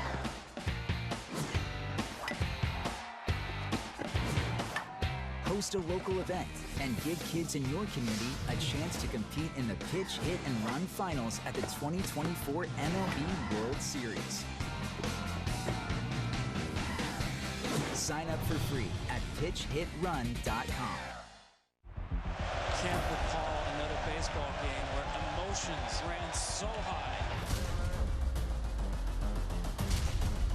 There it is! Fly ball to deep right field. It's out of here! It's gonna go! What a play by Aaron Judge! Experience game-to-game coverage of the night's biggest moments, live and commercial-free. MLB Network Strike Zone, Wednesday and Friday nights all season. Sunday, baseball cards take center stage on MLB's Carded. Join Greg Amsinger for a look at all things cardboard, from vintage to modern. We've got it covered. MLB's Carded, Sunday at 11 a.m. Eastern on MLB Network.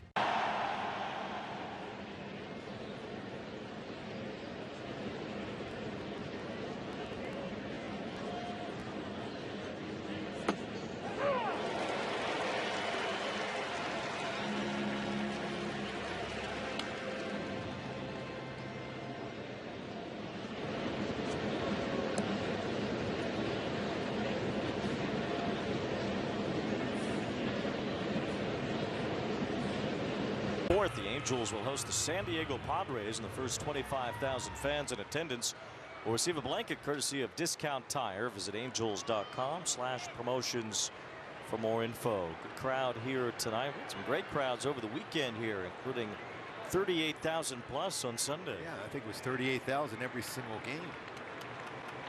Blanket will come in handy. It's kind of cooling down here now tonight. Gleyber Torres takes ball one. Well, Memorial Day was the kickoff of summer.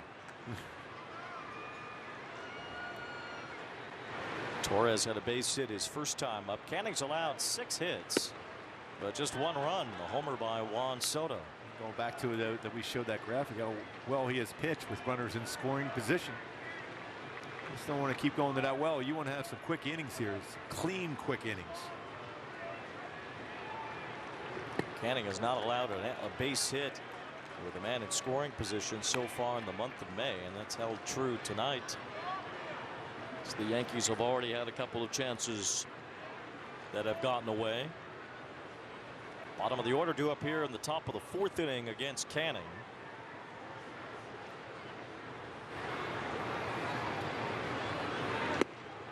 Strike to Gleyber Torres. If you ask folks around the Yankees, and you see Torres here, who's always been a free swinger, even he's had 20 walks this year.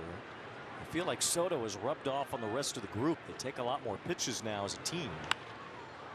It certainly shows in their on-base percentage. The Yankees' .335 team on-base percentage is the best in baseball. Last year they were 27th in that category without Soto. Yeah, I was looking at .335 on-base percentage. That is amazing. As a team, I think of that sometimes it's pretty good as for an individual. Gleyber Torres .301, so still on the lower end of the spectrum for the Yankees. Gets this ball in the air toward left center field pretty well. Pilar got a good jump, runs over and makes the catch. 1 out. Austin Wells will back. Griffin Canning's improvement in the month of May has been in stark contrast to where it was in April. Yeah, better velocity and better speed on all, better spin on his secondary pitches. Fastball velocity has been better, and it's set up the other 3 pitches. Been better. Gained a lot more confidence. Austin Wells flied out to deep right field his first time. Good pitch there by Canning on a changeup. Wells had his top hand come off the bat. That's 16 batters faced so far, and 8 swung at the first pitch. So they're very, very aggressive.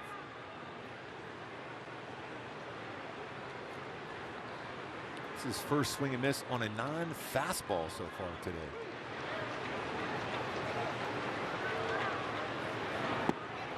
Another good changeup, another swing and a miss.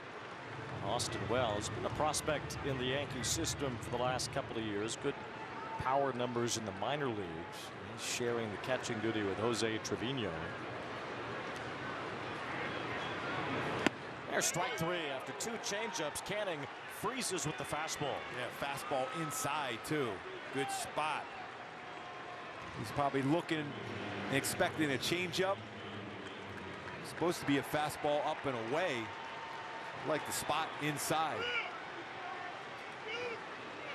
I don't know what Wells is looking at. It was perfectly in the strike zone. Yep. I don't mean looking at the pitch. I mean looking at the umpire the way that he was. Adam Hamry. There's a strike to DJ LeMahieu. Pretty good velocity already. 94, 95. That's a 95-mile-an-hour fastball from Canning. LeMahieu winning the batting title in both leagues. Hasn't been done a lot over the years. Can hold his swing there. No balls, 2 strikes. It's a great changeup. A lot of people, when they ask and want to know a little scouting report on Griffin Canning, they go, does he throw his sinker? A lot of people think that's a sinker, but that's his changeup. That's a 90-mile-an-hour changeup. He's not afraid to throw it to righties either, as you just saw. LeMahieu with a bouncer foul there. Back-to-back changeups. He's starting to use that pitch quite a bit in this game. Percentage-wise, coming in at 23%. Changeup usage. 26% slider, 18% ball, and 37% fastball usage.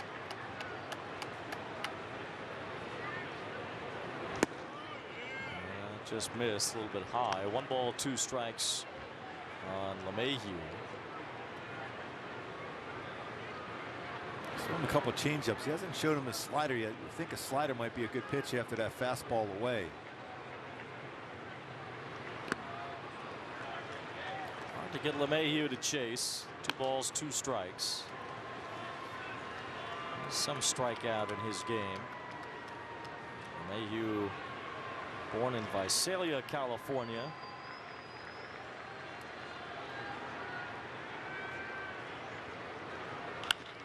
It's a bouncer foul. His dad was a computer programmer, so he lived all over the place, including Bloomfield Hills, Michigan. He's a Michigander now. And he went to LSU when he was drafted by the Cubs. Actually drafted by Jim Hendry, who ended up in the Yankees front office working for Brian Cashman. That helped facilitate LeMahieu making his way to New York.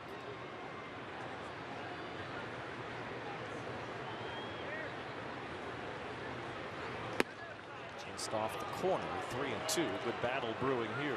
That's a great take by LeMahieu. That's not that far off the plate. It definitely was a ball. Canning looking for a 1-2-3 inning, would be his first of the night. As LeMahieu calls time with a count 3-2. LeMahieu with a foot injury costing him the first of this season, something he battled a lot last year as well.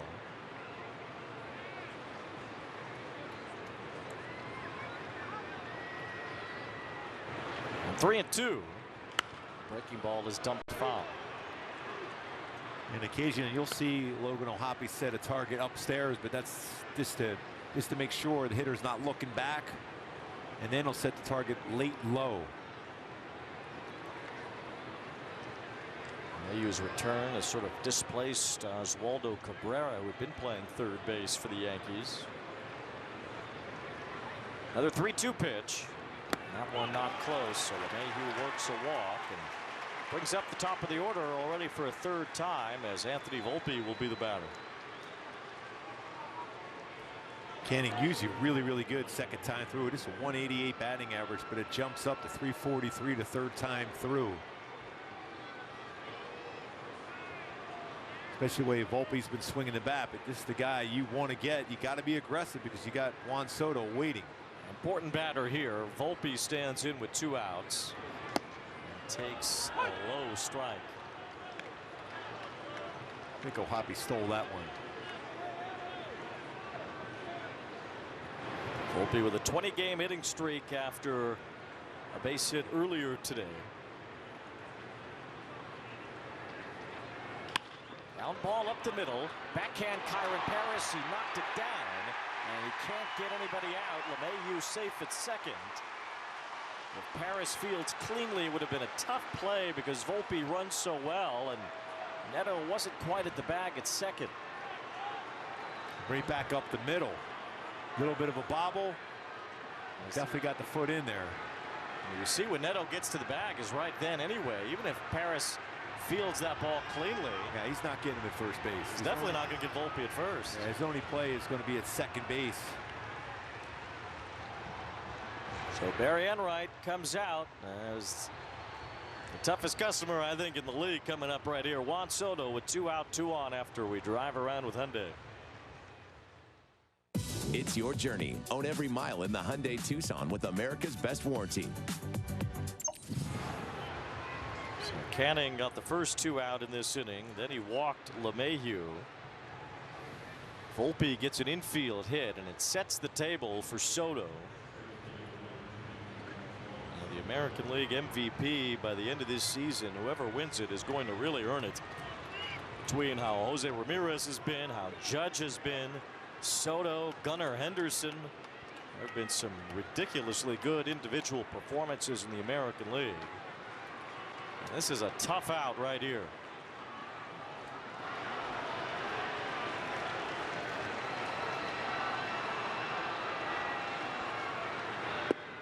All 1 to Soto.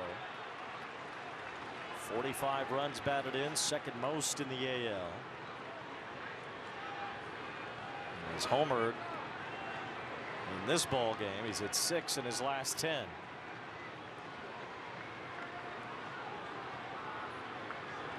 Good pitch. That's good arm action on his changeup there.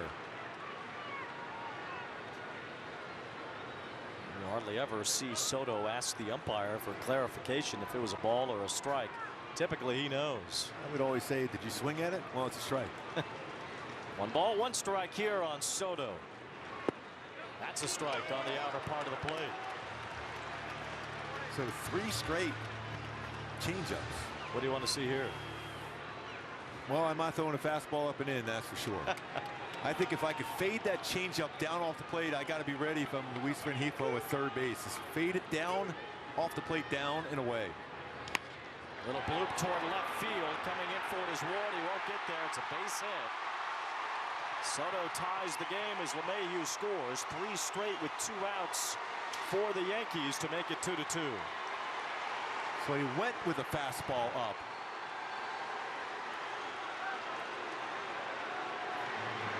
Not squared up, obviously, but a pitch he can make contact with upstairs.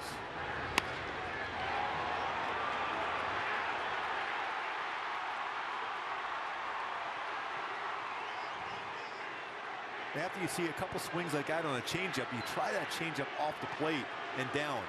And just flared it in. Here's Judge with 2 out, 2 on. And a fly ball foul off the end of his bat. It's 0-1. One of those 2 out walks again. It's a tough one.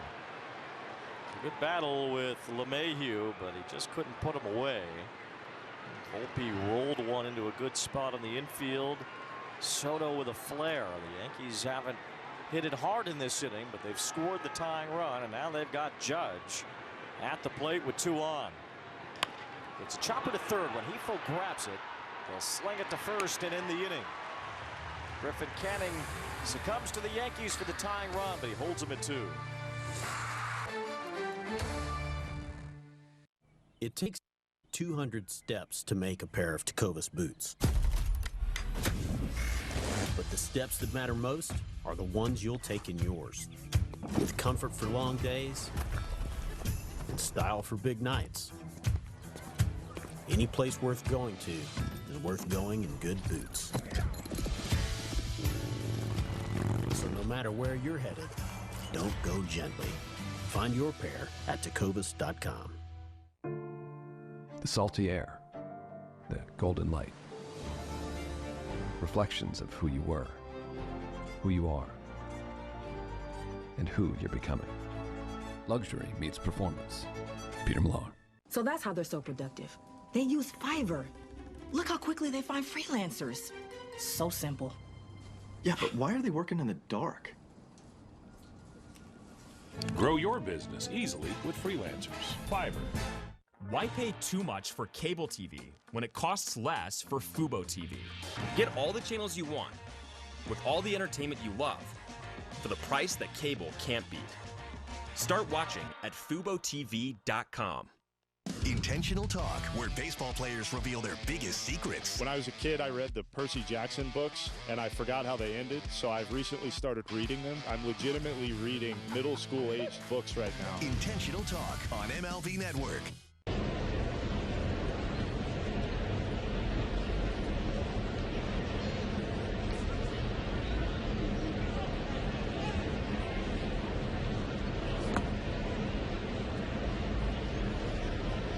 Mike Trout Friday, June 7th, as the Angels face the Houston Astros. The first 25,000 fans will receive a Mike Trout 11-time All-Star bobblehead courtesy of angels.ocnavigator.org.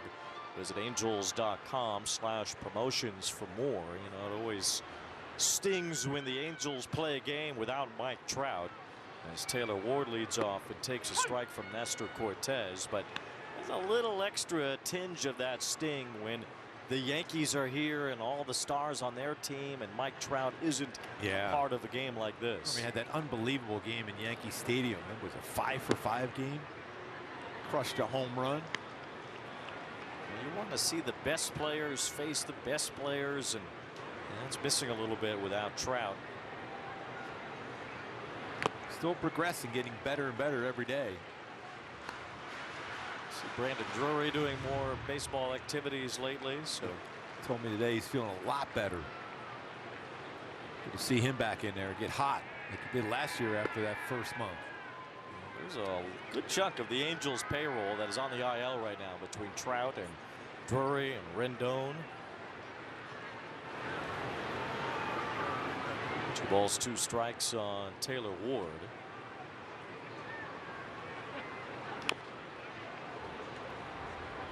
Robert Stevenson, we haven't talked about him in a while. We're not going to see him this year, but another guy the Angels were counting on that will not be a part of this season at all.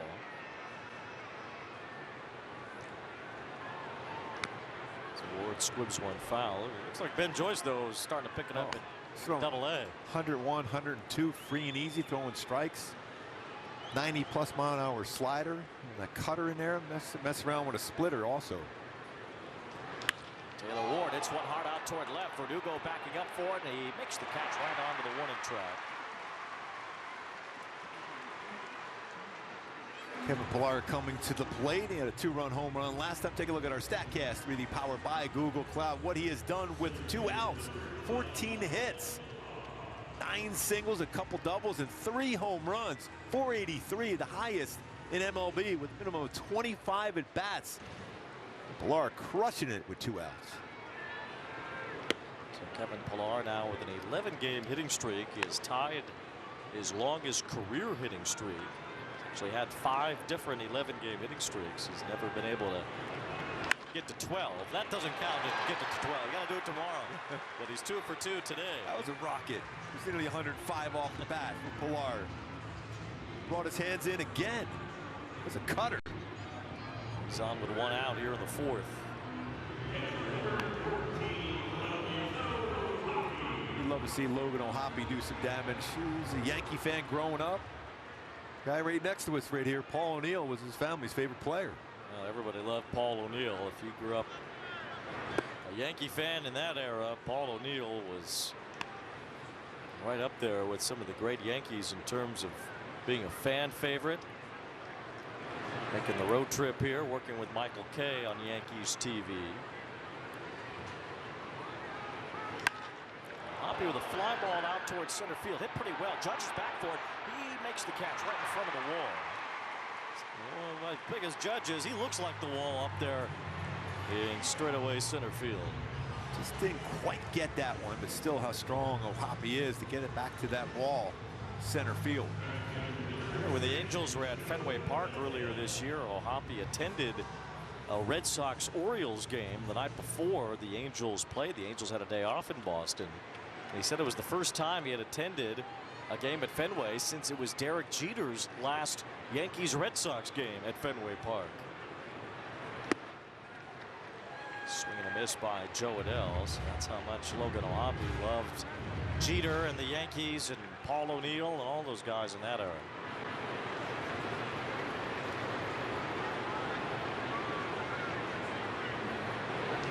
If only Paul O'Neill would hit 2 home runs that game for Kramer, that would have been better.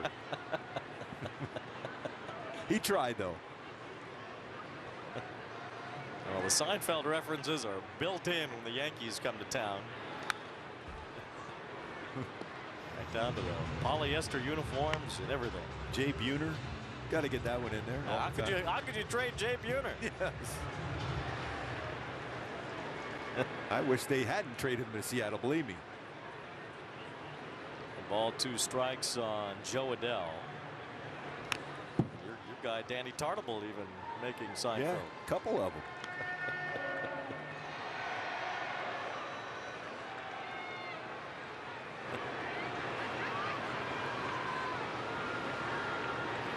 Adell fly to right field his first time. He bats here with Pilar at first. Held on there by Anthony Rizzo. Adell takes a pitch that missed a little bit low.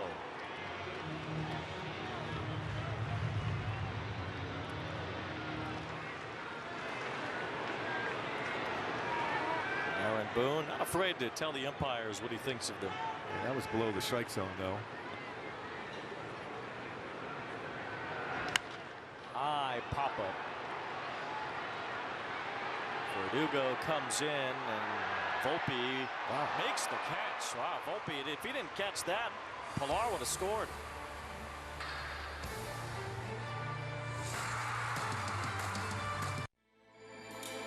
With everything you have on your plate, earning your degree online seems impossible. But at Grand Canyon University, we specialize in helping you fit a master's degree in education into your busy day.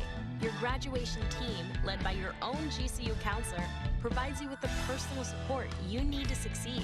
Achieve your goals with a plan and team behind you. Find your purpose at Grand Canyon University. Visit gcu.edu.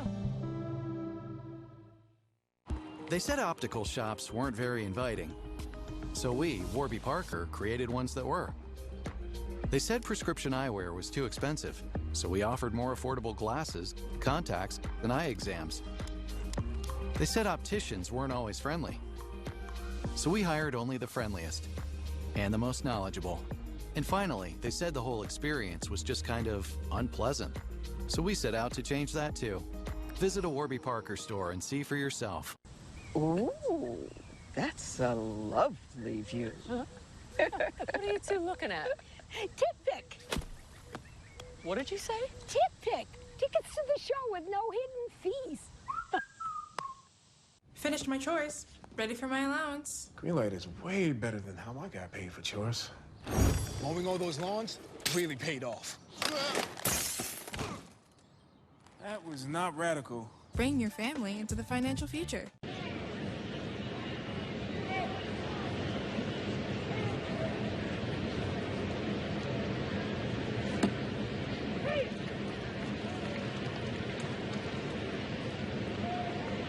Replays will take you back to Mark Trumbo walking off the Yankees in May of 2012 at this date.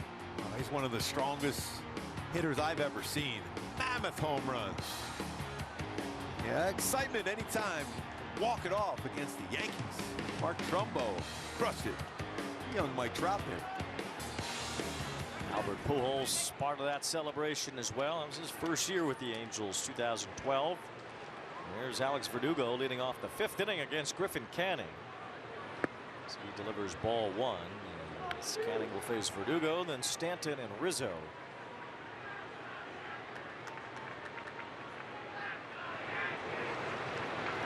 Yankees scored a run in the 1st on Juan Soto's home run, 1 in the 4th on a flared base hit by Soto as well. Angels 2 runs coming from Kevin Pilar, who cracked a 2-run homer off Nestor Cortes.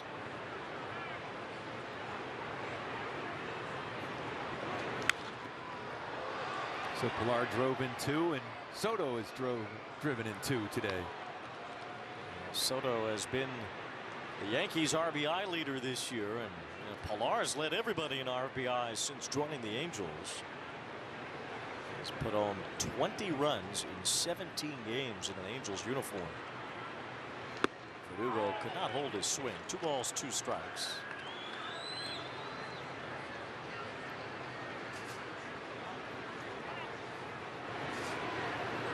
Score tied at 2 here in the 5th. Verdugo with a strikeout and a base hit.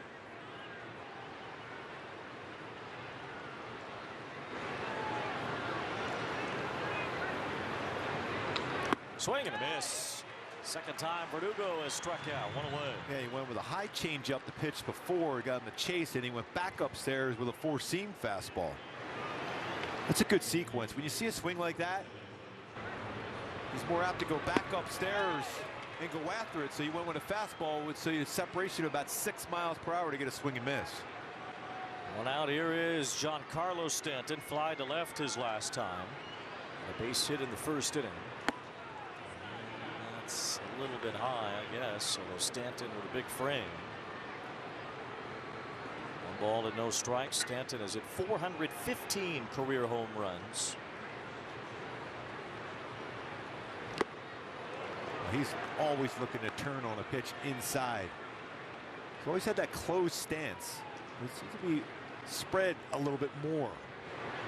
His hands a little lower and looking to try to turn inside. I always remember Jack Clark when he used to wear that uniform with the Yankees. He had that closed stance also. Clark played for a number of teams, including the Cardinals, but he was a dangerous hitter with the Yankees too. Had that closed stance. Swing and a miss on a ball in the dirt, but it goes to the backstop.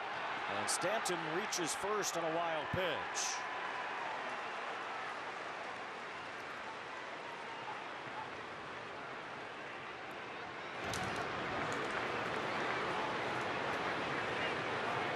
Curveball. He's committed to trying to catch up to a fastball away. A curveball there. Canning now has 5 strikeouts, 2 in a row to start this inning, but he doesn't get an out on this one because of a wild pitch. So here's Rizzo. Be careful with Rizzo standing so close to the plate. He gets hit a lot. He's been hit 6 times already this year. 6 more times. Wow. So hit into 4 double plays. Yankees have rolled into a bunch this year.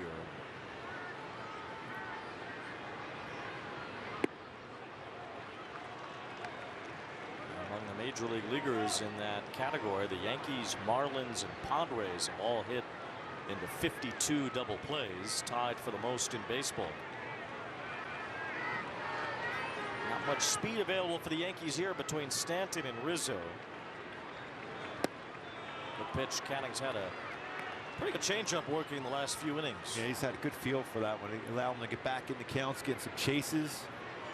Early on, he wasn't getting a lot of swing and misses versus changeup, but the last couple of innings, he has 6 of them, as a matter of fact. Rizzo shows bunt and looks at a strike. Canning leaping off the mound once Rizzo showed bunt, as he had to cover the third base side. He's one of the best fielding pitchers in the game. He got a break on that one too. That was below the strike zone, that changeup. You feel like if Rizzo got the bunt down there, he would almost be susceptible to a double play that way with how quick Canning was already getting over.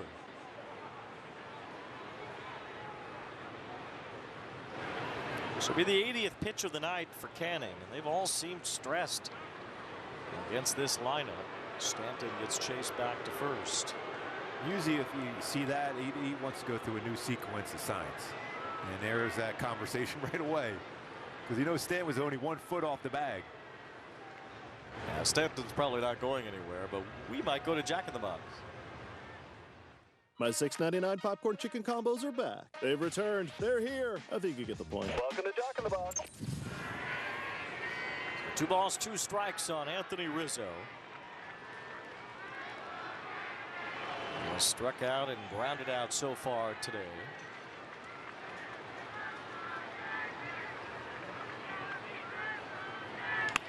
Ground ball. Rengifo has it, then juggles, throws to second, and they do get the out on Stanton there. So maybe a double play ball off the bat, but Rengifo got the grip enough to get 1 out on Stanton at second base. The thing is, you just don't want to ever give an extra out to this Yankee team. This DeBabo still couldn't get the good grip on it, but still the force out. It's play by Neto. You're not going to turn a double play. He becomes a first baseman on that play. The way Renifo was juggling that, he was lucky to get one out. Took him 3 tries to grip the ball to be able to get Stanton at second. So now here's Gleyber Torres. Ball 1 from Canning. Torres has a base hit. He's flied out to center. Another Yankee with power, although his power has decreased a bit over the years. He can still twist one out of here.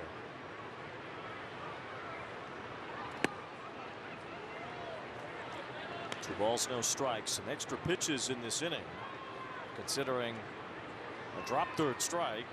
Now a potential double play ball the Angels were unable to turn.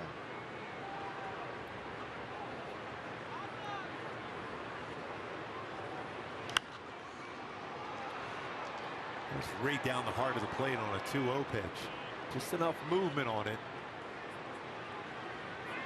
Definitely don't want to throw that one again. Canning had a busy 4th inning, especially with 2 outs.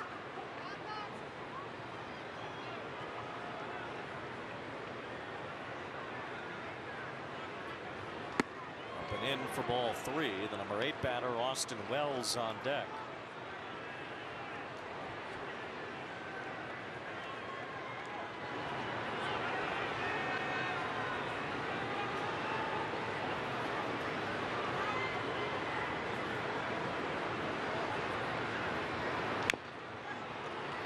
Good changeup. Just a great feel of his changeup, though. Even though it was middle of the plate, it was a not 4 or 5 miles per hour difference between his sinker fastball. He really had Torres biting on it. Torres was ready to smack a 3-1 fastball, and he ended up well out in front of a 3-1 changeup. 3-2. Rizzo will run. Torres dumps one foul. His curveball a lot more than his slider today.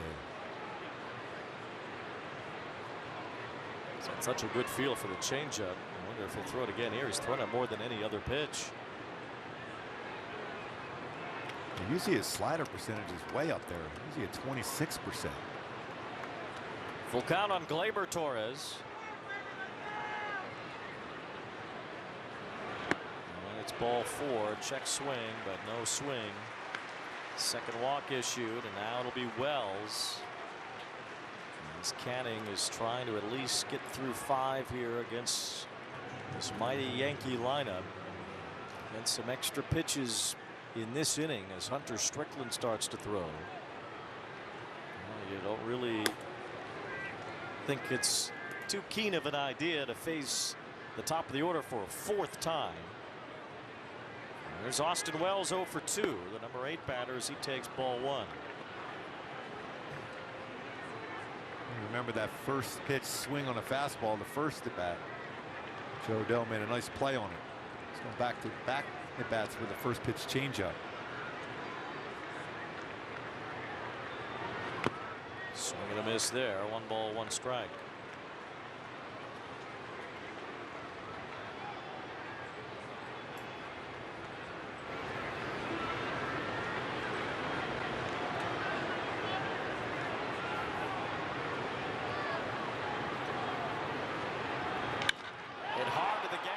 Center field and off the wall. Rizzo scores. Torres is on his way home. Relay throw to the plate. Torres runs right into the tag. He's out. But Austin Wells has given the Yankees the lead.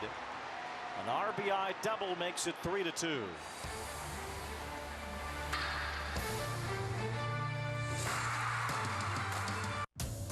Want to elevate game night? Turn on MLB Big Inning. A revolutionary way to see the biggest moments from every game, live and commercial-free. There it is!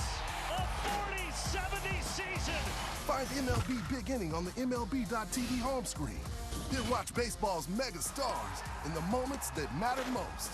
It's a whole new ballgame when the action comes to you. Game over! MLB Big Inning on MLB Network and MLB.tv. Want to elevate game night? Turn on MLB Big Inning, a revolutionary way to see the biggest moments from the game, live and commercial-free. Find it on the MLB.tv home screen. MLB Big Inning on MLB Network and MLB.tv. Want to put your baseball skills to the test? Then get ready to show your stuff with MLB Pitch, Hit, and Run. the official youth skills competition of Major League Baseball. Sign up for free for a chance to play your way to the pitch, hit, and run finals at the 2024 World Series. Visit pitchhitrun.com today.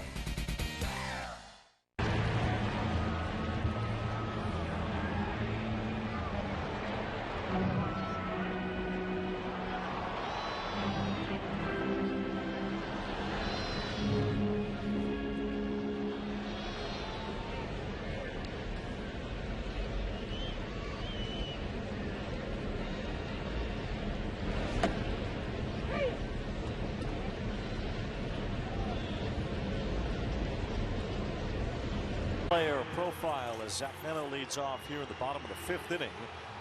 I mentioned earlier what the Angels have done against left-handed pitching. Well, there it is in plain English, as the Angels have done well against left-handers, and Zach Neto's been right there among them. David Fry of Cleveland, the only one doing better against lefties than the Angels trio.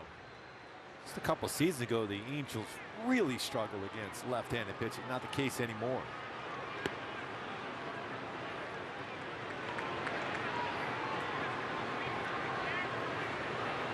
Ball, no strikes on Neto, leading off here in the 5th against Cortes. And now 2 balls, no strikes. Yankees have the lead. They had it briefly after the first half inning of this game when Juan Soto decked a home run. The Angels got 2 back on a homer by Kevin Pillar.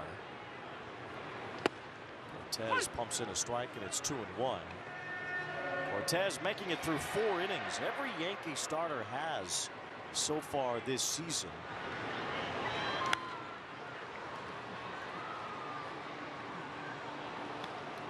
They also have another streak going of working 5 innings and giving up 2 or fewer earned runs. 14 straight starts. That ties the longest streak in Major League history. These things don't sound like much, but when you run them together every day, it does stand out.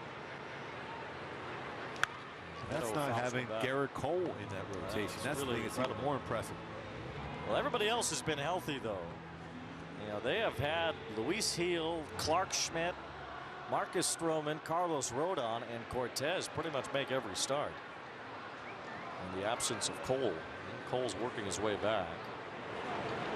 And just missed, full count.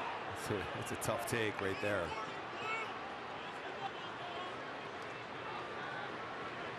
Cody Poteet made 1 spot start, and that's been it. Otherwise, it's been those 5. Yeah, 3-2. That might have been ball 4. Neto pops it up. And Rizzo makes the catch. And when you hear those oohs and ahs sometimes on a close pitch like that, you're more apt as a hitter to be a little bit more aggressive, figuring you're not going to get that next call. That was well above the strike zone.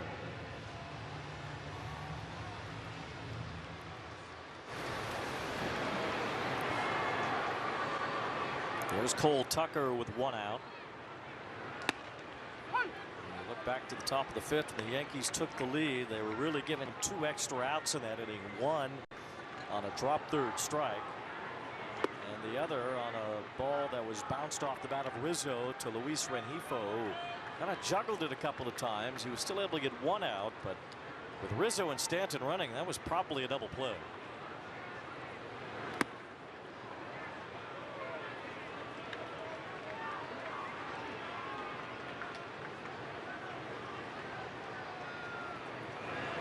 Balls and a strike on Cole Tucker.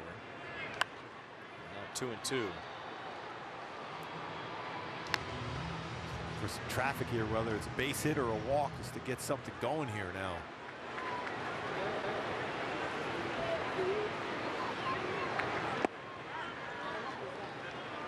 Another pitch below the strike zone, another full count. Back-to-back batters. Cortes had a 22-pitch first inning. He's been more efficient since then. Cole Tucker making him work here.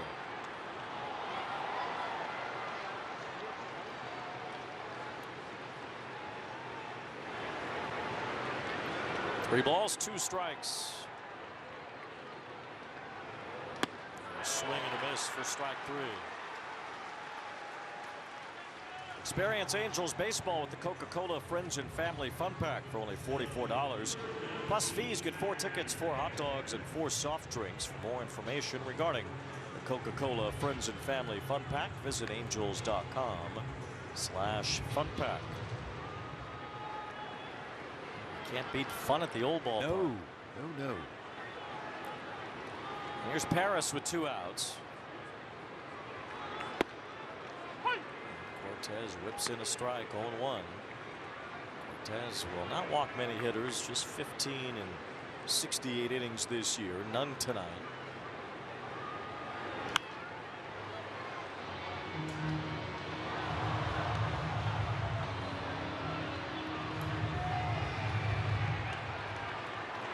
Tywin Paris getting a lot of playing time with Drury and Rendon on the IL. Elsino got hurt. Adrianza got hurt. So Angels were whipping through infielders. Paris on the 40-man and a little bit of big league experience last year. That big home run down in Houston. Game-winning home run. His first major league homer. A pretty good shot against the Astros. Yeah, about 408, I think it was off the bat. That got out quickly left center.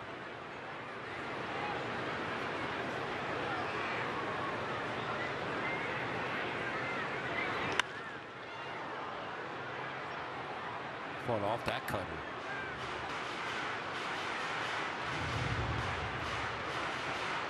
Not allowed a home run versus this cutter this season.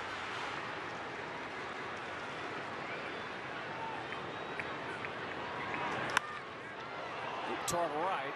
Soto gets back for it and makes the catch. A 1-2-3 inning for Cortes.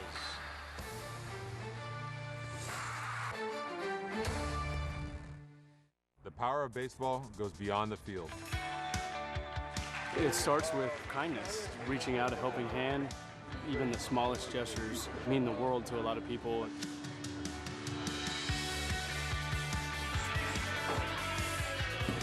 Stand up to cancer.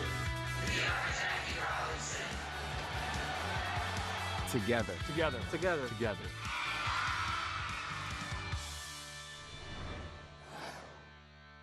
Sunday, baseball cards take center stage on MLB's Carded. Join Greg Amsinger for a look at all things cardboard. From vintage to modern, we've got it covered. MLB's Carded, Sunday at 11 a.m. Eastern on MLB Network. Fernando Tatis. This guy is a package of dynamite. He's the best. Oh, he made the catch! This guy's putting on a display. At his best, he makes the game so much fun to watch. What doesn't he do? I think he's the most popular player. He just got flair. He's gonna steal home! You are a cartoon character. Come on!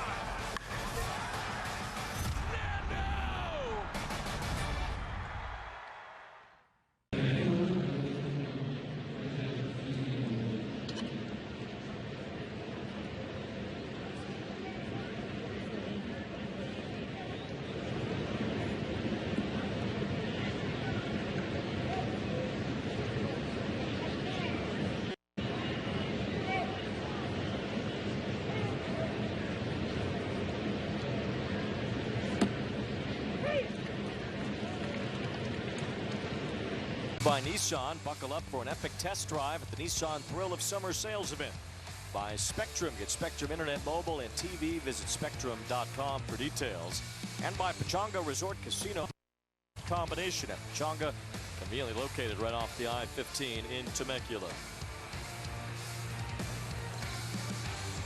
Tight game so far. Yankees with the lead now, 3-2, with Hunter Strickland coming in the game. Yeah, kind of a yeoman's effort from Griffin Canning tonight, as he was able to get through 5 innings. Someone minimized the Yankee lineup to 3 runs. He battled pretty well. The first couple of innings, he threw 12 changeups, no swing and misses on his changeup. The next 3, 7 swing and misses.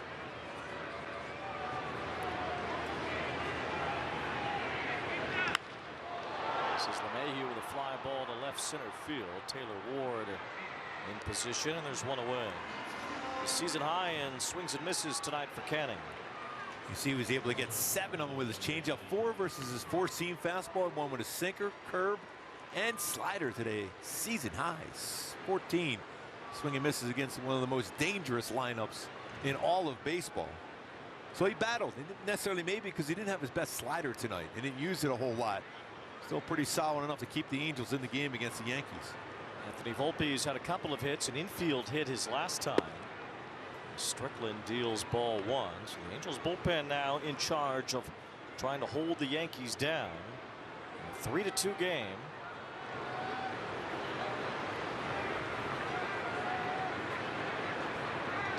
Two balls, no strikes on Volpe. Strickland has been the most consistent Angels reliever. ERA right around 2 for the year. He has been outstanding over the last month or so.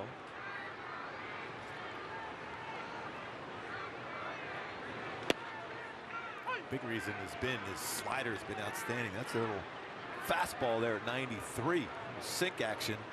Catch the lower part of the strike zone, but his slider has been really good.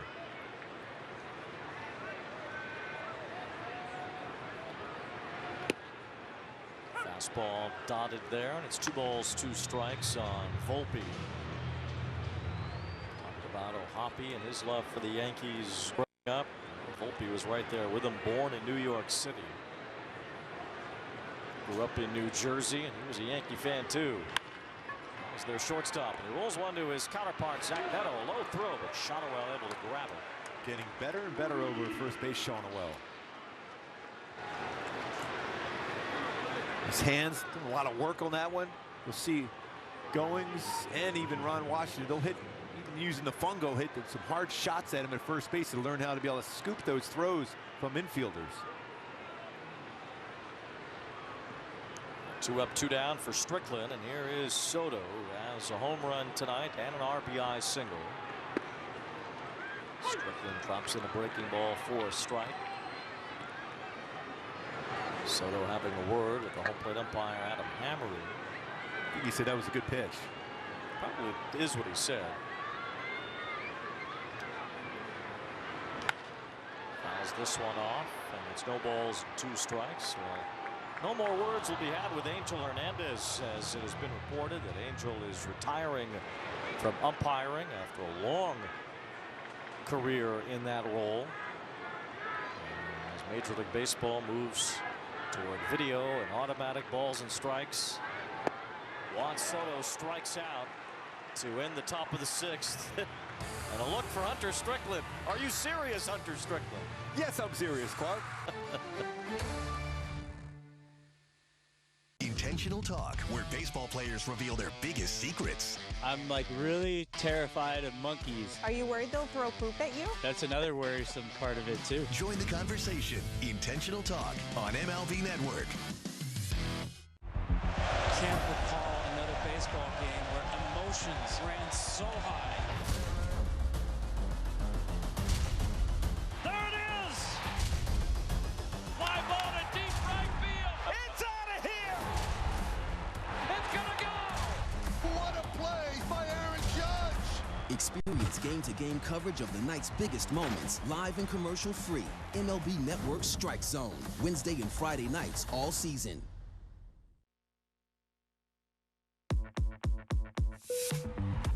This is your captain speaking. We'd like to welcome you on board MLB The Show 24. Where gamers can play as their favorite baseball teams, create custom players, and even relive history with some of baseball's greatest legends. Now, we invite you to sit back, relax, and enjoy the show. Can I play? Rated E for everyone.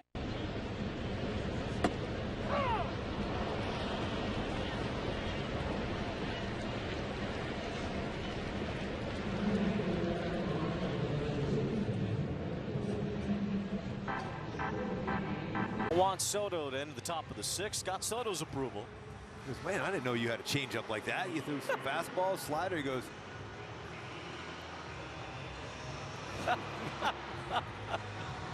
Yeah, that was a pretty good pitch.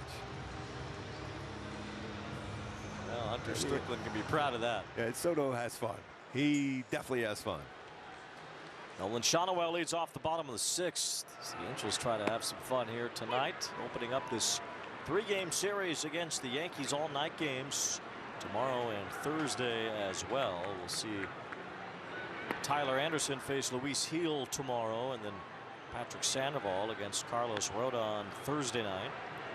Well, just needs a little flair in the outfield. He said 2 baseballs on the line, nothing to show for it today.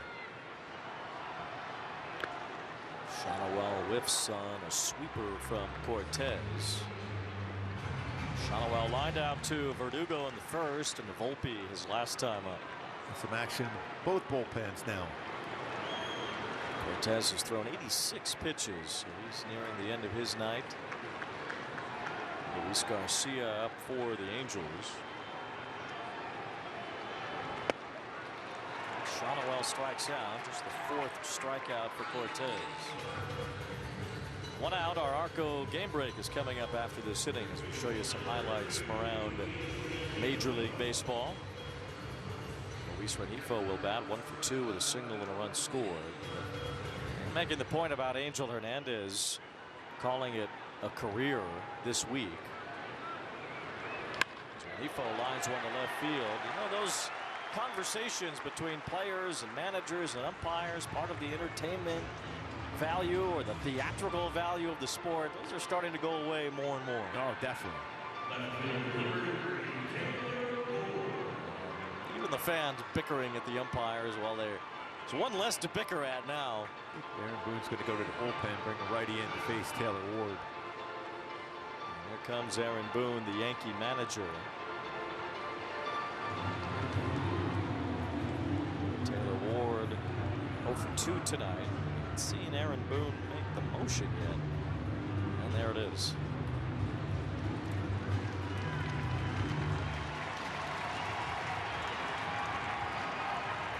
Sunday, baseball cards take center stage on MLB's Carded. Join Greg Amsinger for a look at all things cardboard, from vintage to modern. We've got it covered. MLB's Carded, Sunday at 11 a.m. Eastern on MLB Network. Fernando Tatis. This guy is a package of dynamite. He's the best. Oh, he made the catch! This guy's putting on a display. At his best, he makes the game so much fun to watch. What doesn't he do? I think he's the most popular player. He's just got flair. He's gonna steal home! You are a cartoon character! Come on! Nando!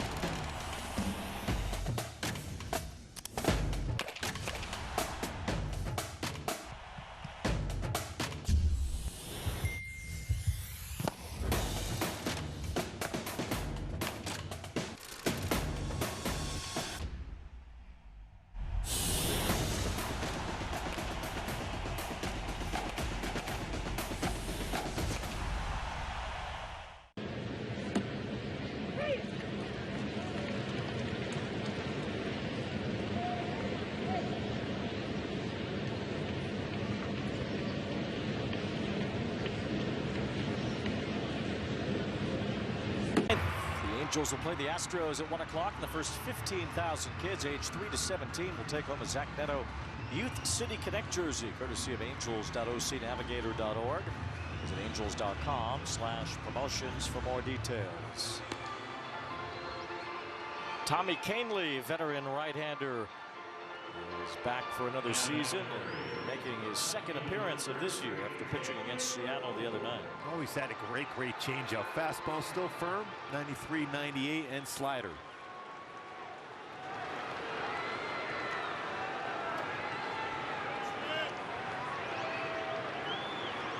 Kahnle had a 2.66 ERA last year on a 2-year contract.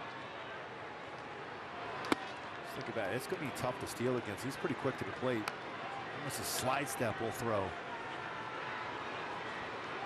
And the Yankees bullpen has been pretty good this year. Second best ERA in all of baseball, only behind Cleveland. The Angels had a full dose of that over the weekend. Ward with a slow bouncer toward LeMahieu at third. He's only played a first as he throws out Ward. So 2 outs, Rengifo at second base, and it's time for our Arco top-tier play as Kevin Pillar has provided the offense for the Angels tonight. Oh, and he crushed that one. Brought his hands in and is able to get that one out to left field. 2-run home run for Pillar. Show those numbers what he's done with 2 outs. 2-out scenario here for Pillar to try to tie the game up. Canning misses the outside corner there. 1 ball, no strikes. Yankees closer is Clay Holmes. He's done a very nice job for them. Coming over from the Pittsburgh Pirates a couple of years ago.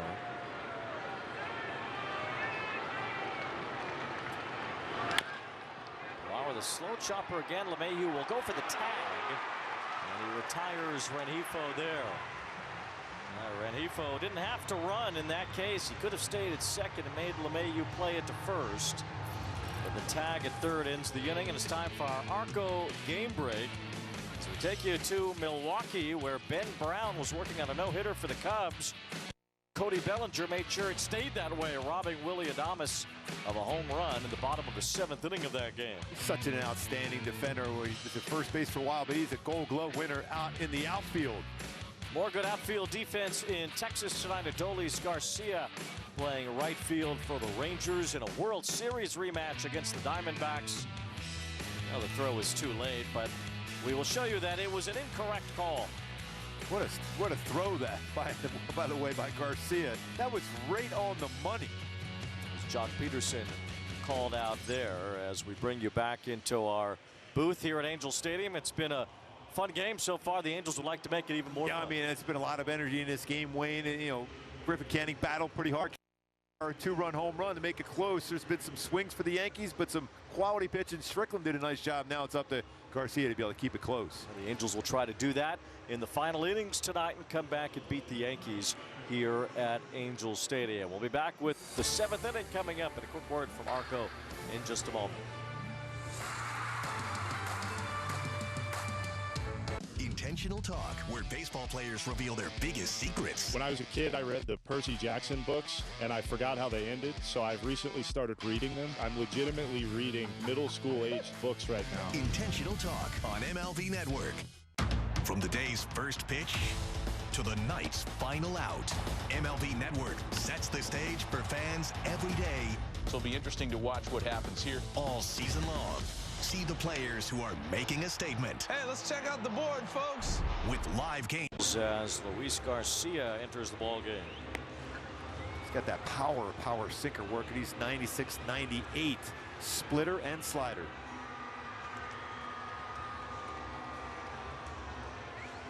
With that tough part of the lineup here now for the Yankees to deal with.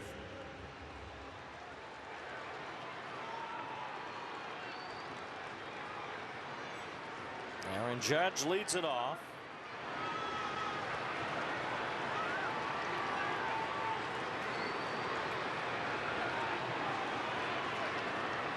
Judge has a base hit tonight. He's 1 for 3. He takes ball 1 from Garcia. And if the Angels are going to find their way back in the later innings tonight, they'll need to hold the Yankees down. So far, 3 runs through 6 innings. Angels have managed just 2. Nestor Cortes going 5 1/3, giving up 2 runs. The Yankees have set a major league record now. 15 straight starts with 5 innings or more and 2 earned runs allowed or fewer.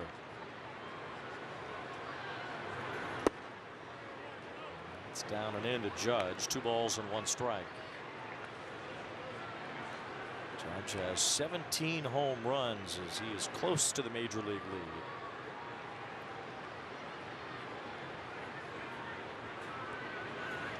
Think about it. Look where he's standing. He's way off the plate, where he's not the same as Rizzo or Stanton. He's off there, but he's got those long arms. He can cover the outside part of the plate. 30 barrels in May.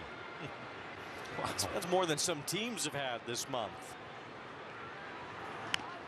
Fouls that one off of O'Hoppe, and it's 3-2. It's amazing. Logan O'Hoppe is a big guy. He stands up out of his crouch there. He is nowhere near the size of Judge. Judge 6'7", 280. He's a gargantuan ball player.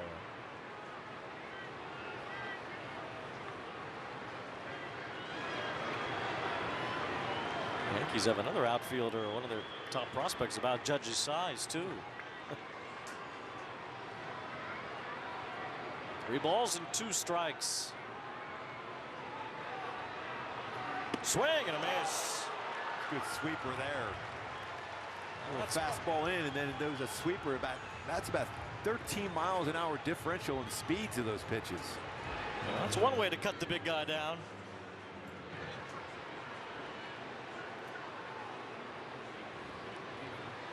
On Aaron Judge to a knee. He went from 96 to 81. 15 miles an hour separation in speeds. Hunter Strickland worked a 1-2-3-6. Garcia's retired, the leadoff batter here in the 7th. Judge. Now Verdugo chops one foul. 1 ball, 1 strike. Boy, Strickland has been really, really good.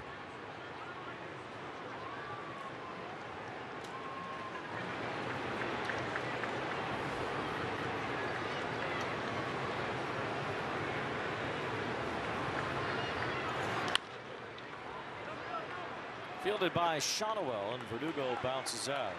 Got that good splitter too. Verdugo out in front.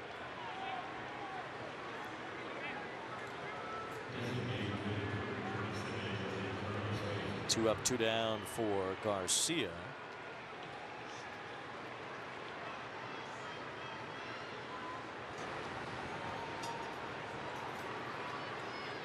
Stanton 1 for 3 with a base hit tonight. When you're looking in there, you know how big Stanton is. He's giant himself, but when you look at after seeing Aaron Judge in there, it's like, wow. Stanton lost some weight in the offseason. Feels that being leaner will help him get through a full season in a way that he really hasn't in a while. Fastball from Garcia. 1 ball, 1 strike. Stanton played 139 games in 2021. He has not played more than 110 in a season since then. See how far off the plate. I like that with Logan Hoppe. Is if you're going to miss, you miss right on the corner or off inside. Set up way in there. And ball, 2 strikes. See how far in he was in setting the target, and he still got Stanton to swing at it. Remember last time after Canning went in there, he got him to chase a curveball well off the plate. Ended up being a wild pitch strikeout. He's almost behind him, you know, moving back the other way from probably a breaking ball. Stanton fouled it off of Hoppe, who was taking a couple in this inning.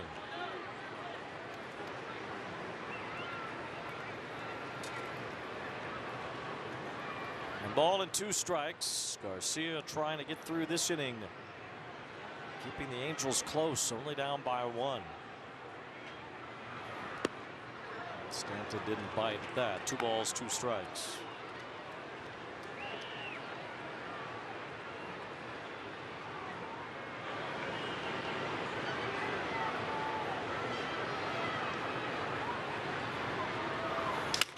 Broken bat up the middle. Bat made a lot of noise for being broken as Stanton bounces out to end the inning.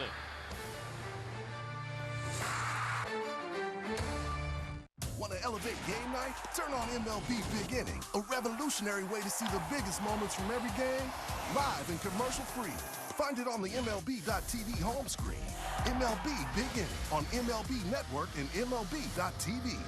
It's time for MLB Pitch, Hit, and Run, the official youth skills competition of Major League Baseball.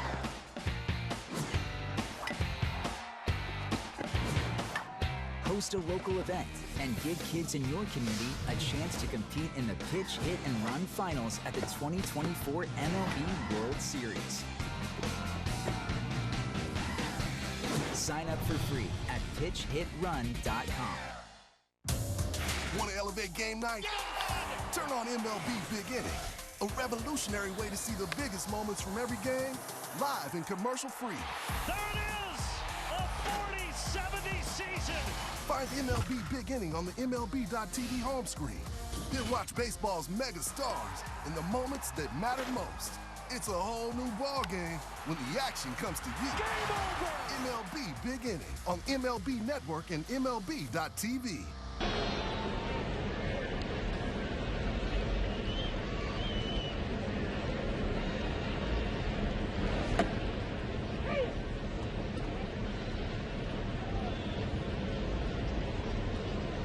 Concept called walk-off waffles. Fans will be able to enjoy delicious specialty waffles, including s'mores and strawberries and cream. Visit Walk-Off Waffles in section 232, section 412, and the first base food court at Angel Stadium. You can even watch right along with us here at the Big A tonight. Bottom of the 7th in this series opener against the Yankees, and Luke Weaver, former first-round pick. He has started a lot in the major leagues, but the Yankees have made him a reliever, and he's done a nice job so far this year. Yeah, four-seam fastball, 91-97. Will throw a cutter, curveball, and a changeup. Weaver was drafted by St. Louis. He was actually part of the trade back to Arizona when the Cardinals got Paul Goldschmidt. He's never really stuck anywhere as a starter. Now trying to make it happen as a relief pitcher. Facing Logan O'Hoppe to lead off the bottom of the 7th. First pitch, a fly ball harmlessly out to left center field. Judge has that for the first down. It's underneath again. That was right down the heart of the plate. Tommy Canely worked 2/3 of it in after Nestor Cortes went 5 1/3. Angels swept the Yankees here last year, so they're trying to win their 4th in a row against them. Angels have not had a 4-game winning streak against the Yankees since 2009. To come back late tonight, although down just 1. Joe Adell takes ball 1. The Angels have won 7 of their last 9 against the Yankees here at Angel Stadium. Joe Adell certainly has the power to tie it up.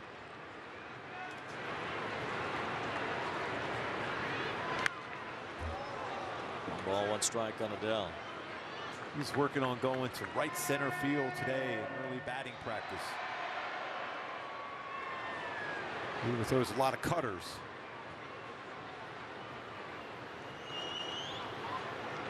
He won't throw his changeup to right-handed batters.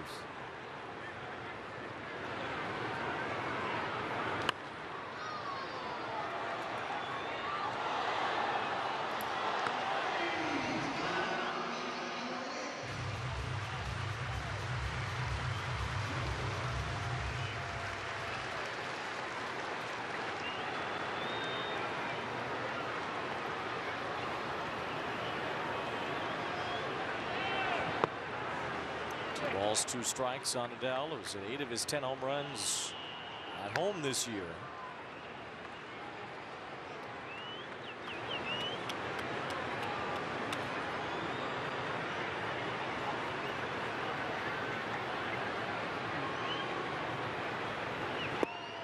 And a strikeout for Weaver. Back-to-back changeups.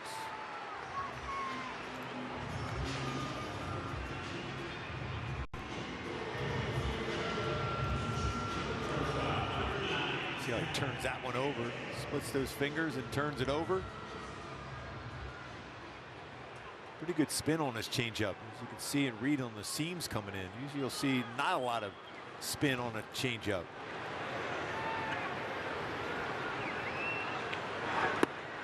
Strike 1 to Zach Netos. Weaver throwing hard, 96 miles an hour.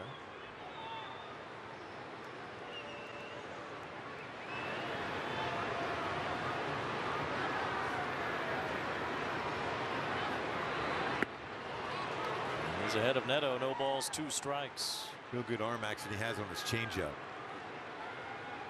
Some thought when Weaver came back to the Yankees on a 1-year deal that he would kind of fill Michael King's role after King was part of the Juan Soto trade. Weaver has kind of blossomed into a setup man for this Yankee bullpen. They cling to a 1-run lead in the 7th. It's 1 ball, 2 strikes on Neto. Right back to another changeup. It's a good pitch for him.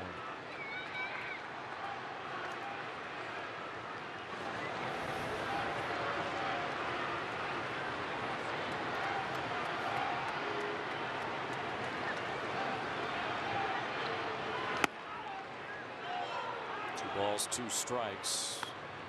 We'll set up a high target off the plate. And now if we'll go back to his changeup. So to get this in the zone here if you're Neto. Swing and a miss. 1, 2, 3 for Weaver in the 7th.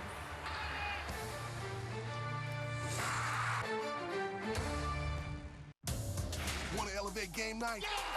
Turn on MLB Big Inning, a revolutionary way to see the biggest moments from every game live and commercial free.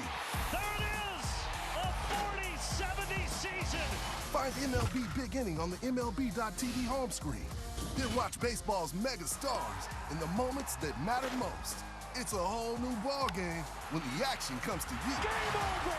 MLB Big Inning on MLB Network and MLB.tv.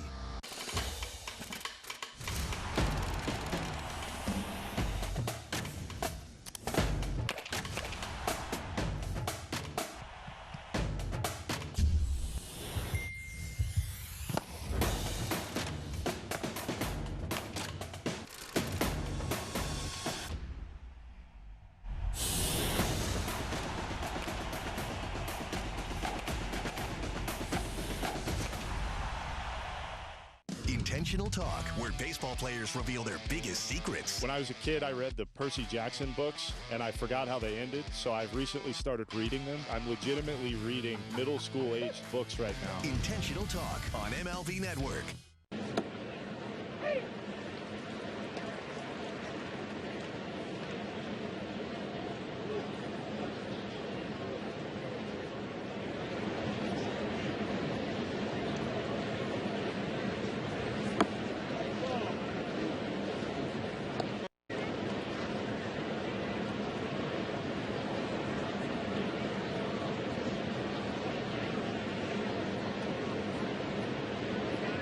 Was mourning the loss of the great Bill Walton, of course, a legendary basketball player, but known quite a bit as an announcer as well. A Southern California original.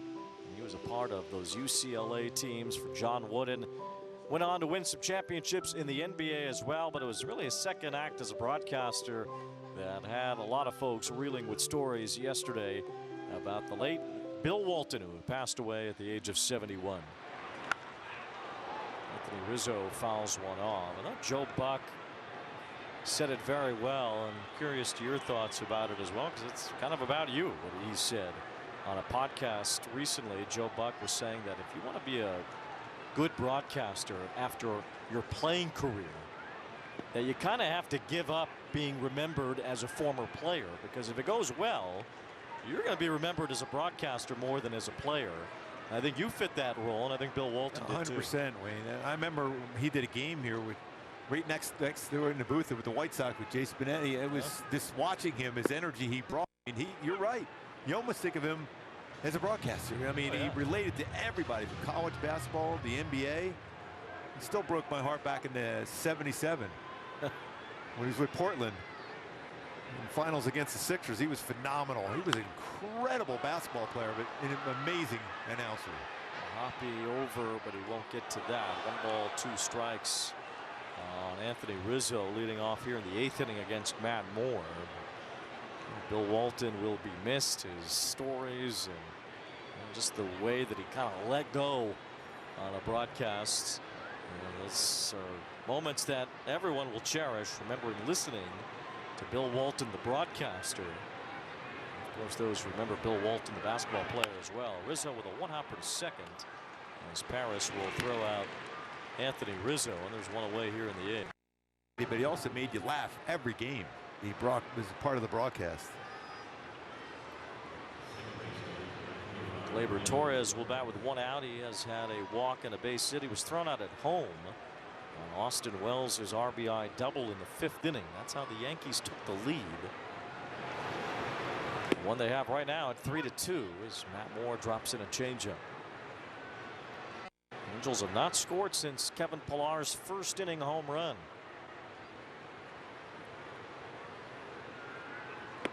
Torres out in front of the changeup this time, 0-2. The Angels pitching staff has been up to the challenge tonight against this Yankee offense. They're going to need to find some runs here in the last couple innings. Slow roller to Zach Neto, comes in a few steps and chucks it to first to retire Torres. Yeah, the Angels have been real reliant on the home run ball to be able to score their runs, but we might have to manufacture that one here or two here against the Yankees late. Yes, you love those home runs, but you also got to make those good bats and get hits with runners in scoring position when presented that opportunity. Ron Washington was asked the other day about how the home record has turned out the way that it has. Angels are 6-19 at home. And Wash basically said, getting some hits in big spots might have changed a number of those. Even those last 2 games against the Guardians, a base hit here or there, you win. You lose by 1 run both games. These 1- and 2-run losses have piled up, really as much as the home losses have piled up. They've really kind of been in connection with each other. A lot of close games here in this ballpark that have gone the wrong way. And the Angels right now on the wrong side of this close game. Still some time to turn it around.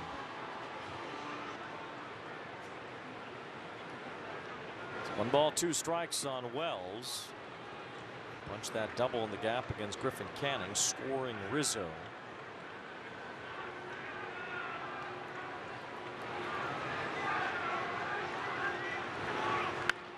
Close games also highlight the importance of making all the plays.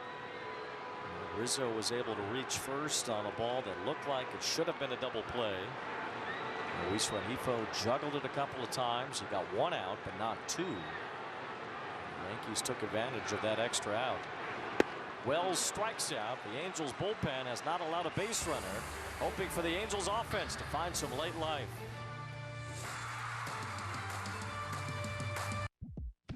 Cash in on the basketball action with Prize Picks.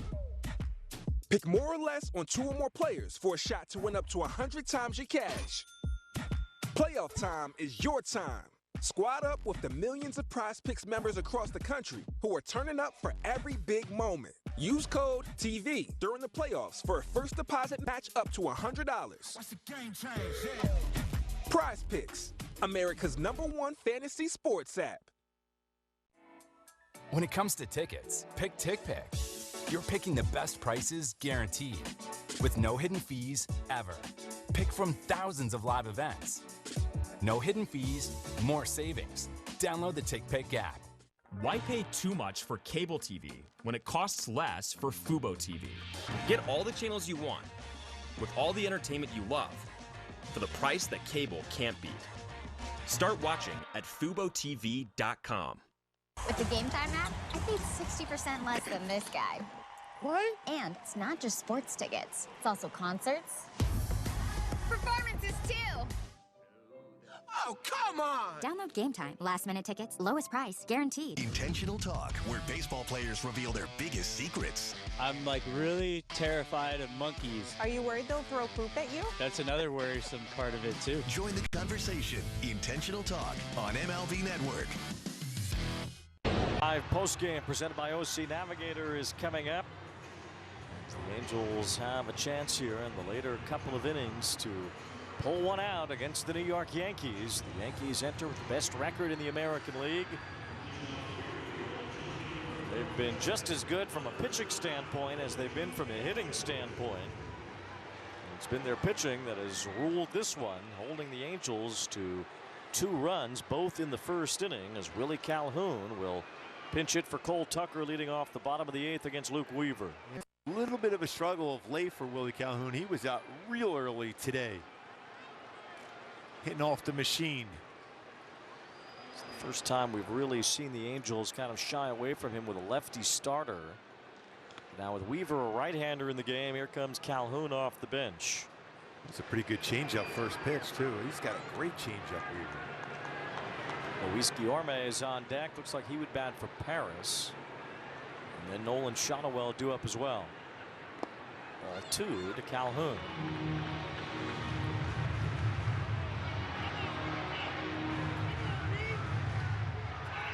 Should get a pretty good pitch to try to drive right here. He's been a doubles machine.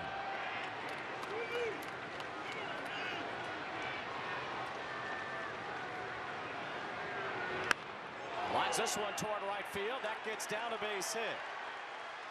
Willie Calhoun off the bench delivers a pinch hit single, and the tying run is on to begin the bottom of the 8th.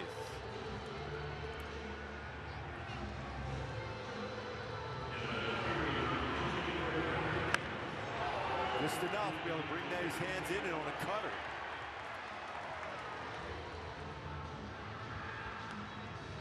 Mayhew playing way in, anticipating a bunt.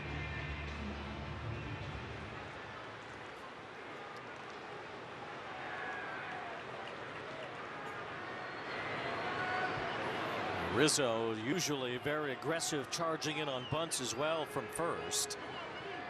He's holding Calhoun for now. Guillorme doesn't show bunt, swings through a fastball. See, I'm all right with that. I was thinking he was going to try to punch one by that area. Mayhew that close in. He's generally a pretty good contact hitter.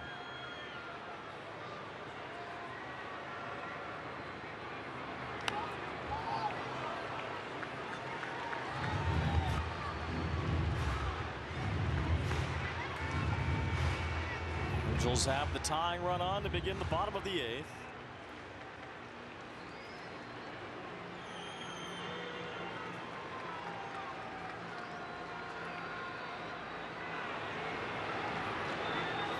Throw over, but Calhoun a slight lead.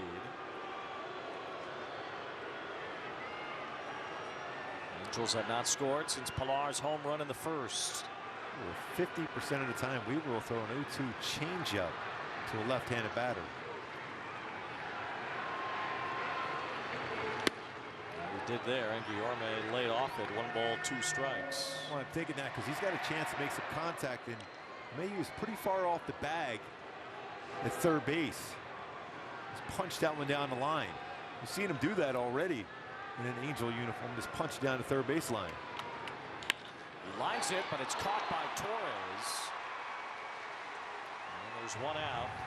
Guillorme did punch that one, but punched it up the middle, and Torres was able to grab it. And he's shorting up his swing. If that just gets down in that dirt, it's going to be a tough play. Torres with a nice one on that one. So now Nolan Shotwell is the batter. Luis Rengifo follows him. Looks like maybe Clay Holmes has started throwing in the Yankee bullpen. But whoever it is down there just started throwing. If we could still see him from this vantage point, it's got to be him. Because he is tall. Ball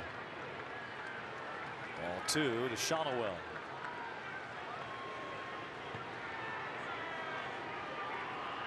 This is where at the time, and usually the count where that's where he's going to do the damage, the extra base swing, power swing for Shotwell. There's a strike. Yankee outfield is pretty shallow. Verdugo's very shallow in left field, but even the others are as well. Shotwell can find a gap. They'd have to run a little bit extra to go catch it. There's some outstanding throwing arms. All 3 with outstanding throwing arms out in the outfield. All 3 to Shotwell.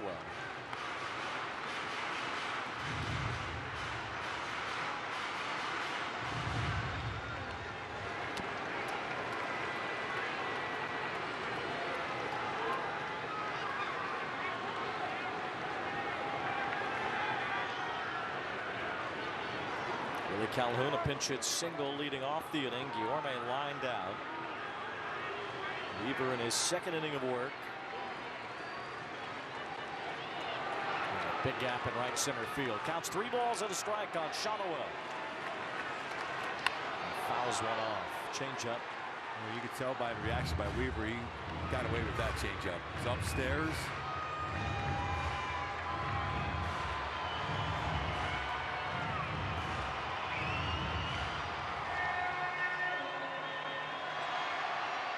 Wouldn't be surprised if we got a 3-2 changeup here, though.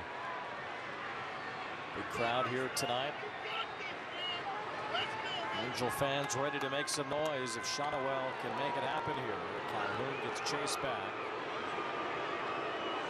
I don't think you go here, especially with Rengifo on deck. Shotwell doesn't strike out a lot, doesn't walk a lot either. Normally will put the ball in play in these instances. Volpe playing up the middle. 3-2 on Shotwell. Calhoun not running as Shotwell bounces one foul.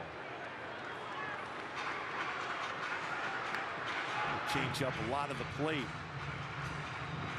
Shotwell's able to reach. I'm imagining Aaron Boone's going to go to the bullpen.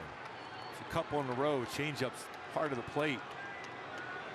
Holmes pretty much just got up, but he's ready, or he's readying in the Yankee bullpen. 3-2 in the eighth. 3-2 the count on Shotwell. He strikes out on a pitch that was about a foot outside the zone.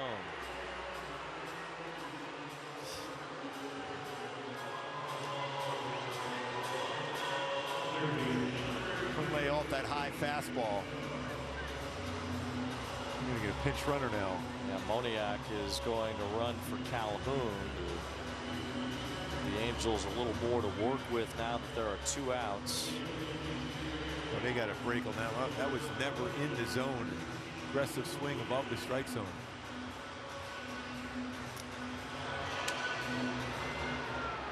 So now Moniak's the tying run at first base, and Luis Rengifo stands in against Weaver.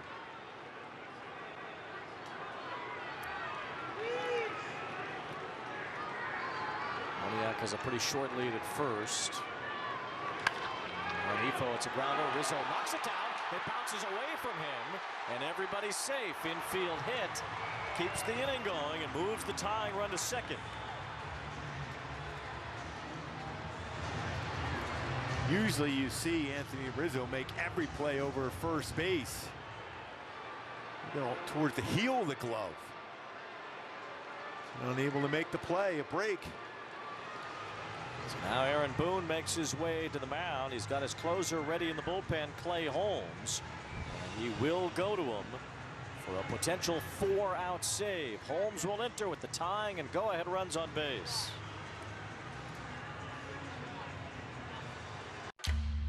How you get healthcare matters. That's why millions of guys trust Hims. For mental health, ED, and hair loss, Hims can help. Through a free online intake at hims.com, you can hear back from a licensed provider in hours instead of waiting weeks. Plus, through the app, you can control your shipping, access curated content, and message your care team at any time. Premium care, ultimate value. Find your doctor-trusted treatment 100% online. Get started today at hims.com. Have you heard? Soda's not a dirty word anymore. Introducing Poppy, the best thing to happen to lemon lime since, well, lemons and limes. It's the iconic, refreshing flavor you crave, but with 3 grams of sugar. Real lemon, real lime, real juicy flavor. The future of soda is now, and it's called Poppy. Poppy, soda's back. Join the million-plus fans who have made game days more entertaining by playing along on Underdog. Basketball fans from all over the United States have won over $1 billion. Underdog Fantasy, calling all dogs. What is the dumbest thing you've ever wasted money on? I was paying for 2 Netflix accounts over like 3 years. How'd you figure that out? I saw an app that shows you all the monthly subscriptions you have and how much you're paying. What is the app called? Rocket Money. Arco, the official fuel of Bally Sports West, now accepting credit cards. And by Safety Shot, the world's first rapid alcohol reducer. Extend the night, enhance the morning. There's Michael Stefanik, who's trying to work his way back from injury, and last year had A memorable walk-off against the Yankees here at Angel Stadium, and the Angels in position here in the bottom of the 8th, not necessarily for a walk-off, but for a comeback as they trail 3-2. And here's the Yankee closer, former All-Star Clay Holmes. Yeah, and his power sink to it too. 94 to 100. He'll throw a cutter, curve, slider, changeup. This is exactly what we were talking about, Wayne. The need for that hit in these spots at home. Runners in scoring position, a base hit tie it. Gapper can give you the lead. Yeah, this is what it looks like. Taylor Ward, and he hits one out toward left field, pretty deep. Verdugo going back. It's over his head. It one hops the wall. It scores Moniak. Here comes Rengifo around third. Big hit delivered. Taylor Ward, a 2-run double, and the Angels lead it 4-3.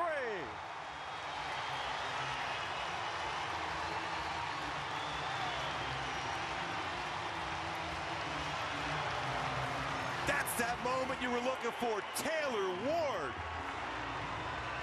Hands in on a sinker off the plate. You talk about getting that barrel off on that baseball when it's in off the plate. And he rockets it. 106.6. Halo's up. 2-run double, Taylor Ward. So it is an immediate blown save for Clay Holmes. And a very happy bunch of Angels right now.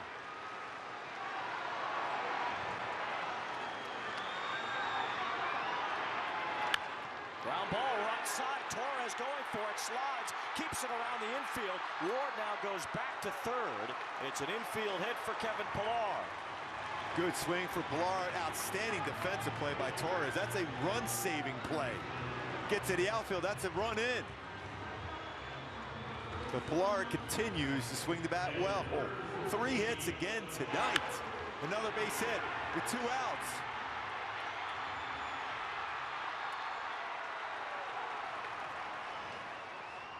They did give Rizzo an error on the play off the bat of Rengifo earlier in this inning. So these runs are unearned. And as you mentioned at the time, Rizzo normally so sure-handed, you expect him to make every play. Now that was a tougher type of play as he had to go onto his knees to make it. That's usually one he still does come up with. He didn't, and the Angels immediately take advantage.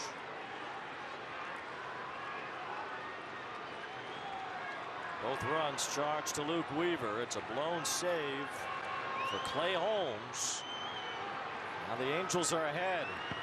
And what a stop by Wells to keep Ward at third. How did he block that baseball? Wow. That is an outstanding play. That's right in the dirt. He spiked that breaking ball. You can see how far off the outside corner it was. It almost hit the grass. So another run-saving play from the Yankees defense. Although it still goes down as a wild pitch because Pillar ended up at second. I don't know how he blocked that. That's an amazing play by Wells. Looking ahead to the top of the 9th, LeMahieu, Volpe, Soto against Carlos Estevez.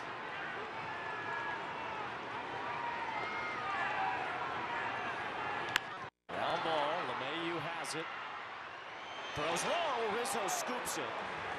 And the inning is over. Angels get the big hit. Now they have to hold on. Taylor Ward sends one over the head of Verdugo. He brings home the tying and go-ahead runs, and the Angels take the lead into the 9th.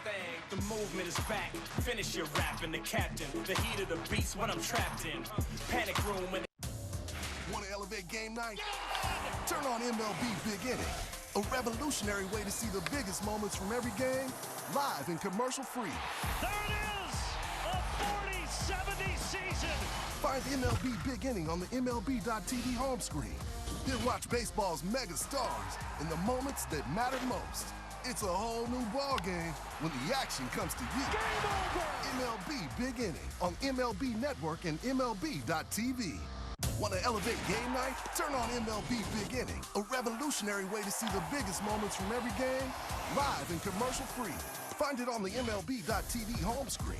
MLB Big Inning on MLB Network and MLB.tv.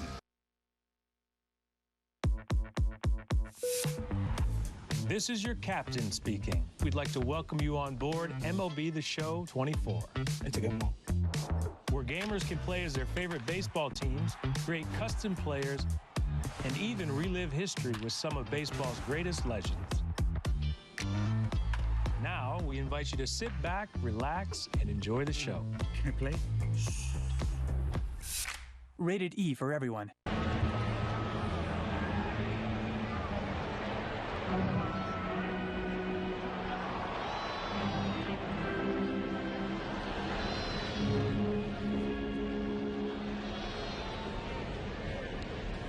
Go back to Hyundai Key for the game today. Hungry heart, showing the heart to be able to come back and take this lead on a great swing by Taylor Ward, bringing his hands in on a sinker.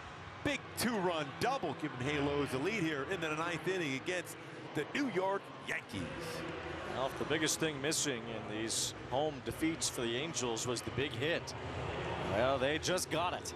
Taylor Ward with a 2-out, 2-run go-ahead double in the bottom of the 8th. Now Carlos Estevez has the lead handed to him against some awfully tough hitters. LeMahieu, Volpe, and Soto, and if anybody gets on, Judge. Luis Guillorme has stayed into place second base. Estevez pumps in a strike. A great glove of Guillorme at second base now. LeMahieu behind 0-2. He walked and scored earlier. Yankees haven't scored since the 5th. In fact, they haven't had a base runner since then. Angel relievers have set down 9 in a row. Hunter Strickland, Garcia, and Matt Moore. On tight to LeMahieu. These guys played together in Colorado.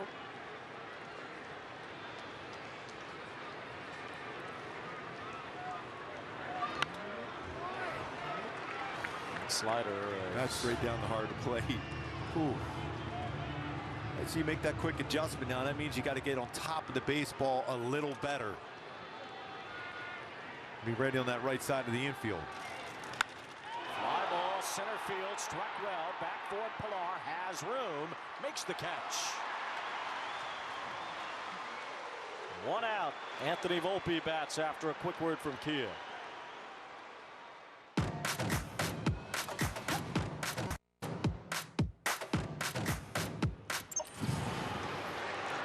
Volpe has 2 hits tonight.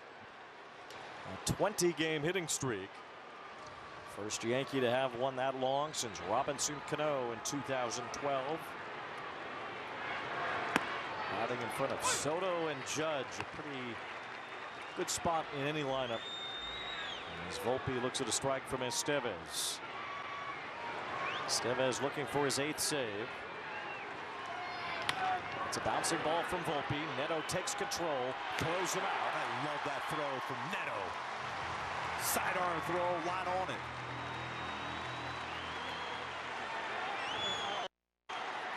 Just gets around that baseball, on the move, going forward quickly on the transfer. Perfect throw. 2 out, top of the 9th, a 1-run game, and in baseball's perfect poetry, here comes Juan Soto. Strike 1 from Estevez. Got the change piece in there. Soto has launched a mammoth homer tonight. He has an RBI single as well. And everyone's standing to see what happens next. Ball 1 to Soto as he shuffles through.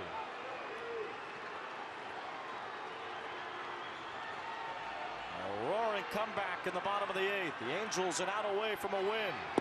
Soto takes ball 2. Aaron Judge is next, or tomorrow.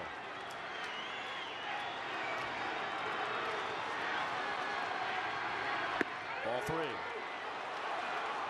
real careful with him with his changeup.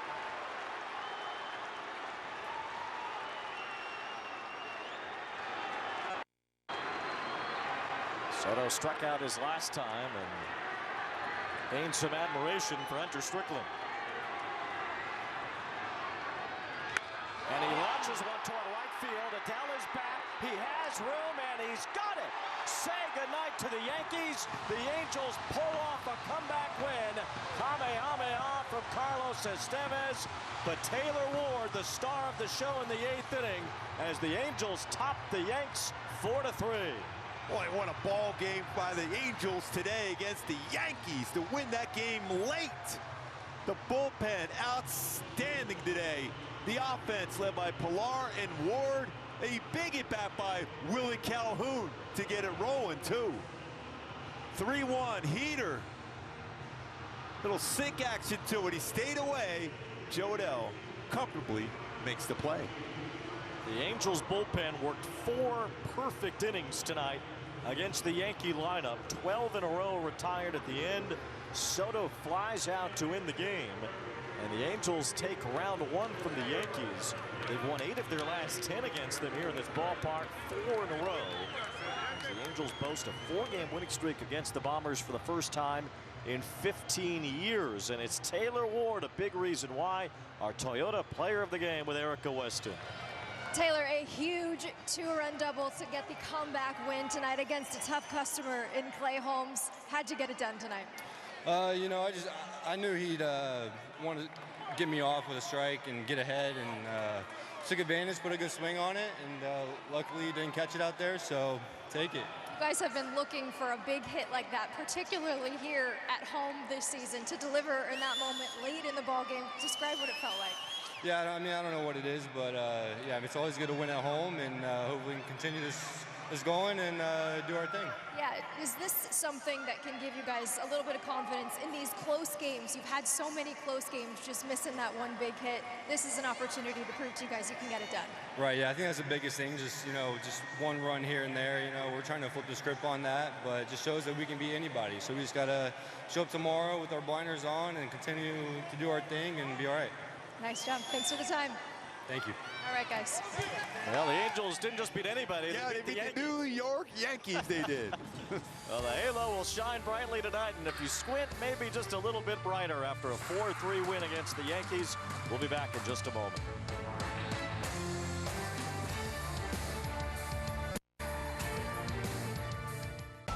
Fernando Tatis. This guy is a package of dynamite. He's the best. Oh, he made the catch! This guy's putting on a display. At his best, he makes the game so much fun to watch. What doesn't he do? I think he's the most popular player. He's just got flair. He's gonna steal home! You are a cartoon character! Come on!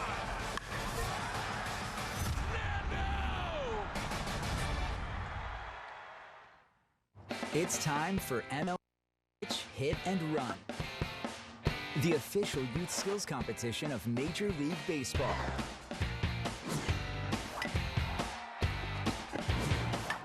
Host a local event and give kids in your community a chance to compete in the Pitch, Hit, and Run finals at the 2024 MLB World Series. Sign up for free at pitchhitrun.com. Sunday, baseball cards take center stage on MLB's Carded. Join Greg Amsinger for a look at all things cardboard, from vintage to modern. We've got it covered. MLB's Carded, Sunday at 11 a.m. Eastern on MLB Network.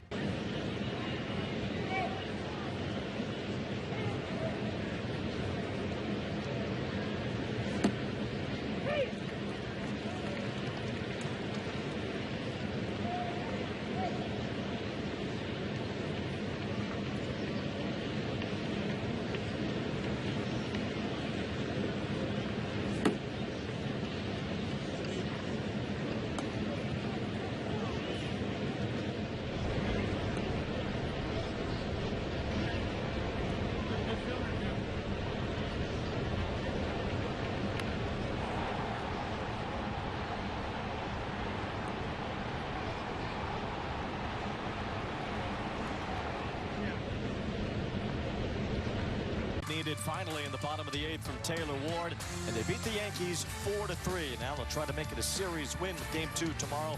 Angels Live presented by Nissan will start at 6 o'clock. Stay tuned. Coming up next, Angels Live postgame presented by the OC Healthcare Agency with Patrick O'Neill, Tim Salmon, and Erica Weston. For Gooby and Erica, I'm Wayne Randazzo saying good night for Big A. All the want to elevate game night? Turn on MLB Big Inning, a revolutionary way to see the biggest moments from every game live and commercial free. There it is, a 40-70 season. Find MLB Big Inning on the MLB.tv home screen. Then watch baseball's mega stars in the moments that matter most. It's a whole new ball game when the action comes to you. Game over! MLB Big Inning on MLB Network and MLB.tv. Intentional Talk, where baseball players reveal their biggest secrets. I'm like really terrified of monkeys. Are you worried they'll throw poop at you? That's another worrisome part of it too. Join the conversation. Intentional Talk on MLB Network. The power of baseball goes beyond the field. It starts with kindness, reaching out a helping hand. Even the smallest gestures mean the world to a lot of people.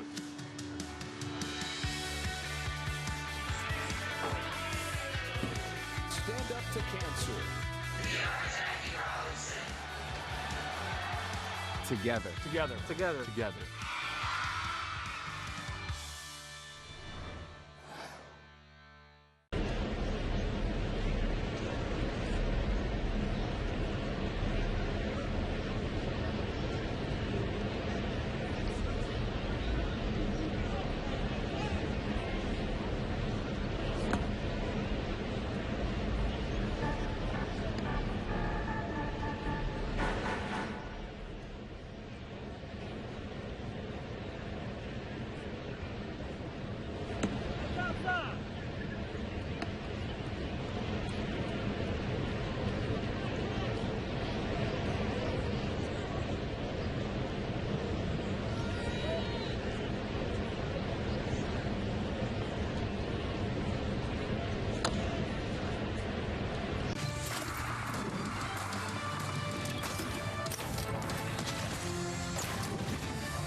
Clutch night for the Angels, and that halo indeed is lit as we welcome you to our Angels Live postgame presented by OC Navigator. Halos 4 off the mat to beat the New York Yankees 4-3, and the big blast coming from Taylor Ward. The double, scoring 2 over the head of Verdugo, and it gives the Angels the 4-3 lead. The bullpen closes the door, everybody loving it. And that's a big 2 RBI knock for Taylor. It's a big sigh of relief. Welcome, everybody, alongside Tim Salmon. I'm Patrick O'Neill. You know what it feels like to beat the Yankees in a big moment. It's a huge win for that team right there. Huge win. I mean, they needed that, especially here at home and for the home folks. And to be able to go home and kind of put to rest some of the talk that we've been talking about lately. Yeah, you still got to go out and play tomorrow. But, you know, the point is, you played the Yankees. You came in. Not a packed house, but I tell you what, it was as loud as a packed house. There's a lot of energy out there tonight. Got the players up for the game, and it was really nice to see this team respond. Yep. With such a talented team on the other side, and just with the fans that were out there and the energy they brought. Also the fact that the Yankees went leading after 7, 33-1. Flip side, Angels win trailing after 7, 1-27. So, and it's one thing that Joe Adell said to Erica West before, we want to flip the script, and they did that tonight. They did. Let's go to the bottom of the 8th when the Angels were able to rally down 1. Well, you know, you talk about, you know, guys coming off the bench, and Willie Calhoun's just been fantastic coming off the bench for the Angels. We're actually, you know, to this point in the year, I mean, he's only been with them a couple weeks or a month, but great job of hitting right there, getting things started. You know, got some going, but this is the play right here. I mean, this is the big error. Rizzo makes that play 99 out of 100. He overjumped or overdove for that ball, and then, of course, Taylor Ward not waiting around for that nasty slider or that curveball, slurve, whatever it is. He jumped on the first pitch sinker. Fastball, I mean, it was a sinker middle in. I mean, I don't know if that's a strike, actually. I mean, it looked like it was just borderline. Taylor actually, you know, what a great job of having a great game plan and a hunch and putting a good pass on it, hitting the ball over the outfielder's head and driving in the winning runs. I mean, I feel like that play right there, I've seen a few of those in the years that I played. I mean, you know, we had some wins like that where it was back and forth, and we came back to snatch the victory late. Right from the jaws of defeat and all. Yeah, I just feel terrible for these Yankee fans that have to leave out of here. That's really 4 straight victories for the Angels over the Yankees. In fact, 5 in a row here at the Big A. They swept them right here. So let's go to that 9th inning with Carlos Estevez. First off, the bullpen, great. Strickland, Garcia, Moore picking up the win, but Estevez, this is that shaky territory for him. He came through. Yeah, and again, a big moment for him. I mean, he really hasn't pitched, and you know, I'm thinking, did he pitch this homestand or whatever? But anyway, big inning coming in here. You know, Yankees crowd. You finally got the lead. You get the fly ball out to center field. You know, anytime you see a ball that goes up in the air, you're always a little concerned. But great play by Neto right here. I mean, boy, any questions about that elbow? Put to rest right there, and then right here. How'd you feel? Whoa! Oh, come on, tell me, Tim. You know, we're watching that on TV, and all you can do is watch the reaction of the hitter. When I saw Adele catch that ball, I'm thinking, oh yeah, he had it all the way. I mean, he jumped into the bat, but yeah, you know, swing from a big man. Big swing, yeah. I was commenting during the course of the game that it just seemed like every inning, you know, every big swing or every swing that was taken by the Yankees, the crowd just like, oh, like it was going to be a home run, and like, oh, it's just a can of corn. You know? That's what happens when you have a big crowd and a lot of energy out there. I'll tell you what, yeah, we're down in the dugout. In fact, we heard Holmes. The word was he was pretty upset, right, when he gave up that hit. Loud down there. We're just at the bottom of the tunnel, waiting to come up for the final out. So we're watching it on TV, and so yeah, there was a big swing. Yeah, but a big relief. That's fun. It's fun. We haven't had a lot. Only the 7th win here at home. Want to remind everybody, with a big win for the Angels, that means you win. You win McDonald's free fries. You get free medium fries tomorrow with any $2 purchase. It excludes tax. On the app at participating McDonald's. We got to look at the early parts of this game. Who's one of the hottest hitters in all of baseball? He wears Angels red. Kevin Pillar does it again. More Angels Live right after this. This game we call life. Can't recall another baseball game where emotions ran so high. There it is! Fly ball to deep right field. It's out of here! It's gonna go! What a play by Aaron Judge! Experience game-to-game coverage of the night's biggest moments, live and commercial-free. MLB Network Strike Zone, Wednesday and Friday nights all season. Sunday, baseball cards take center stage on MLB's Carded. Join Greg Amsinger for a look at all things cardboard, from vintage to modern. We've got it covered. MLB's Carded, Sunday at 11 a.m. Eastern on MLB Network. The power of baseball goes beyond the field. It starts with kindness, reaching out a helping hand. Even the smallest gestures mean the world to a lot of people.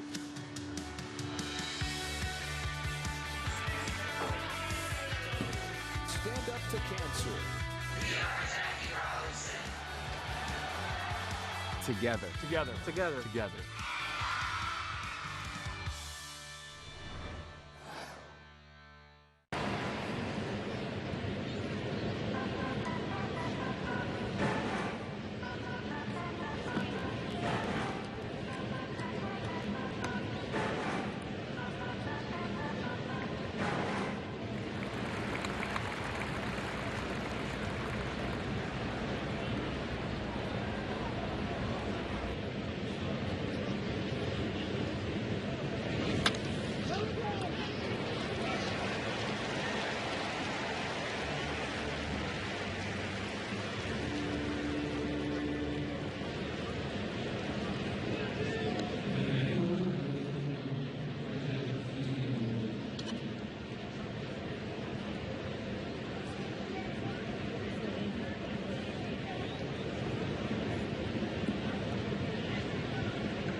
Healthcare Agency. Navigate to a healthier you at angels.ocnavigator.org. That is the feeling right there. Zach Neto looking upwards. Angels get it done 4-3 over the team with the best record in the American League. A team, the highest OPS 4 offensively and the lowest OPS against pitching-wise, and the Angels battled. And Kevin Pillar here with Tim Salmon, you can relate. I mean, here's a guy late in his career. You look at his last 14 games with the Angels, he's got 5 homers, 20 RBIs, and 13 runs scored. It is incredible how good he has been.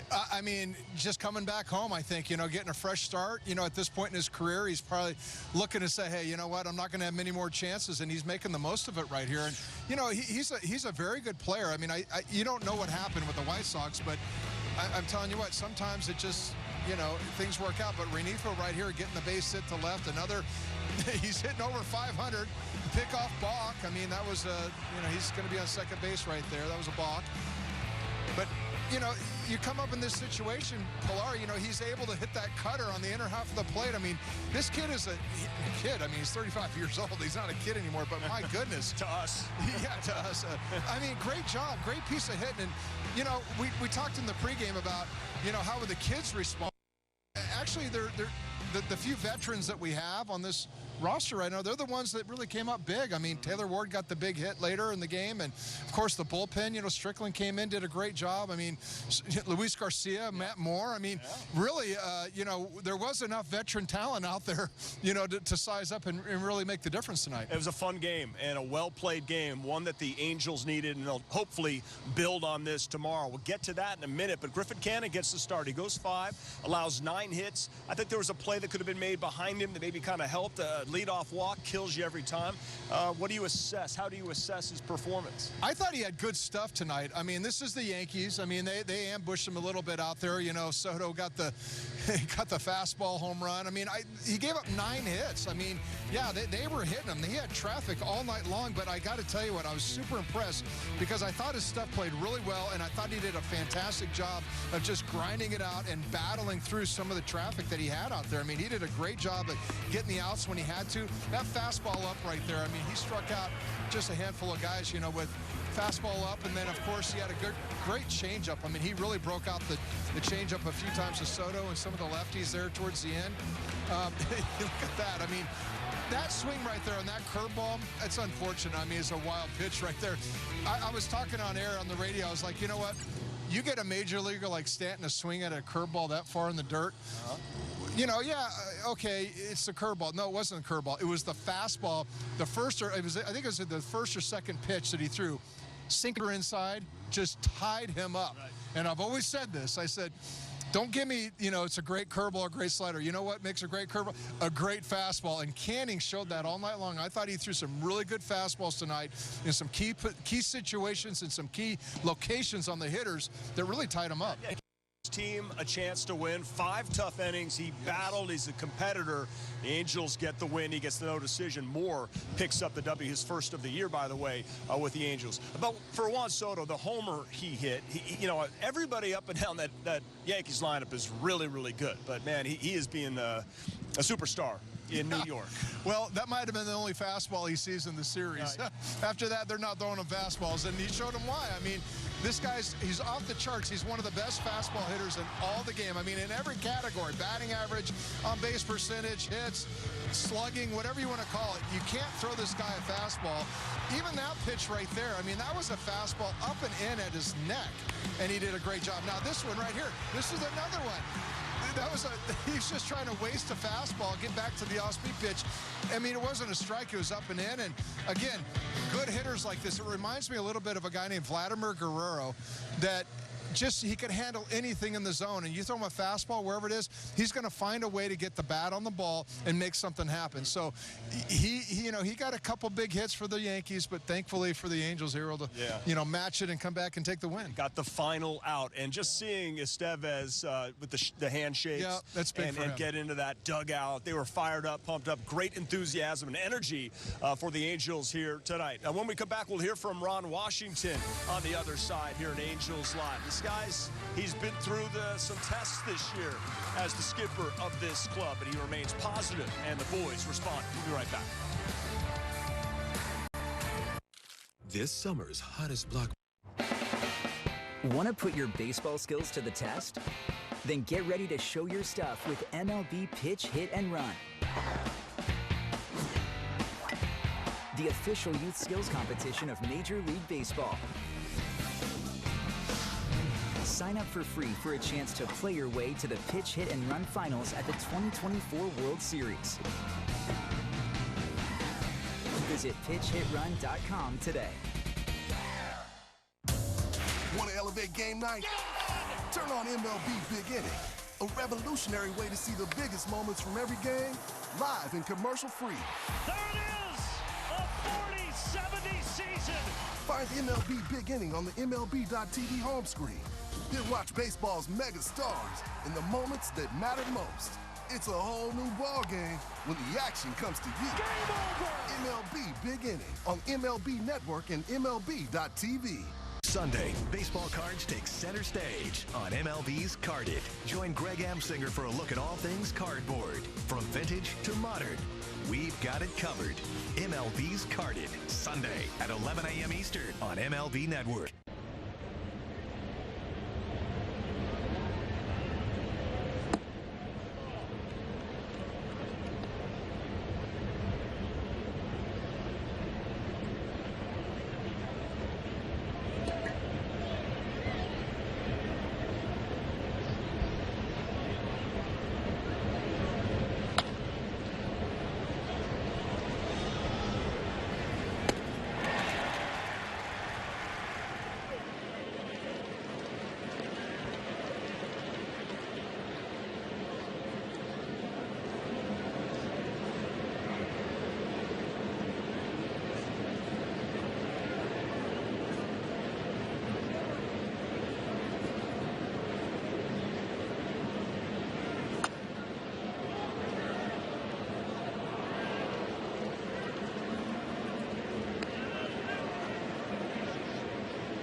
Presented by the OC Healthcare Agency. Navigate to a healthier you at angels.ocnavigator.org.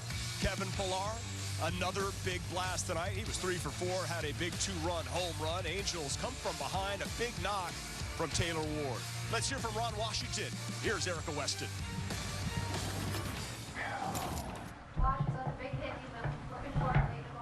Well, that's the big hit we've been looking for late in the ball game. We've been putting ourselves in position, and tonight Taylor was the right guy that came through for us. So, is this something that you guys can build off of, considering you've had so many close games and this time to get over the hump? well, you hope so. You know, tomorrow is a different day. You got to come out and you just got to prepare, and you got to put your best foot forward, just like we did tonight. I really feel like we've been playing good baseball. We just haven't been able to get over the hump with one hit here and one hit there, one play here, one play there. But tonight, you know, we made some mistakes that didn't show up on the scoreboard, and it didn't cost us, other than the 2 runs that the 2 runs that cost us. Because the 1 run they got, home run by Soto, that was legit. The other 2, you know, we just didn't make a play, caused them to get 2 more runs. What is it for Simmons there to kind of... Say that again? Carlos, you know, obviously he's had some struggles to kind of get that 1, 2, 3. Well, that was awesome. I think he needed that too. And the thing is, he was good and fresh. He needed to get in the game. If we were still down 1 run, he would have pitched. So he needed to get in the game, and he had to go through the best they had to get us those 3. So that's a shot in the arm for him. Well, how big was that play, though, at the end of the 5th, the relay throw? That was huge. You know, I mean, if I was at third base, I'd have tried to do the same thing with 2 outs, make them make a play. We made the play.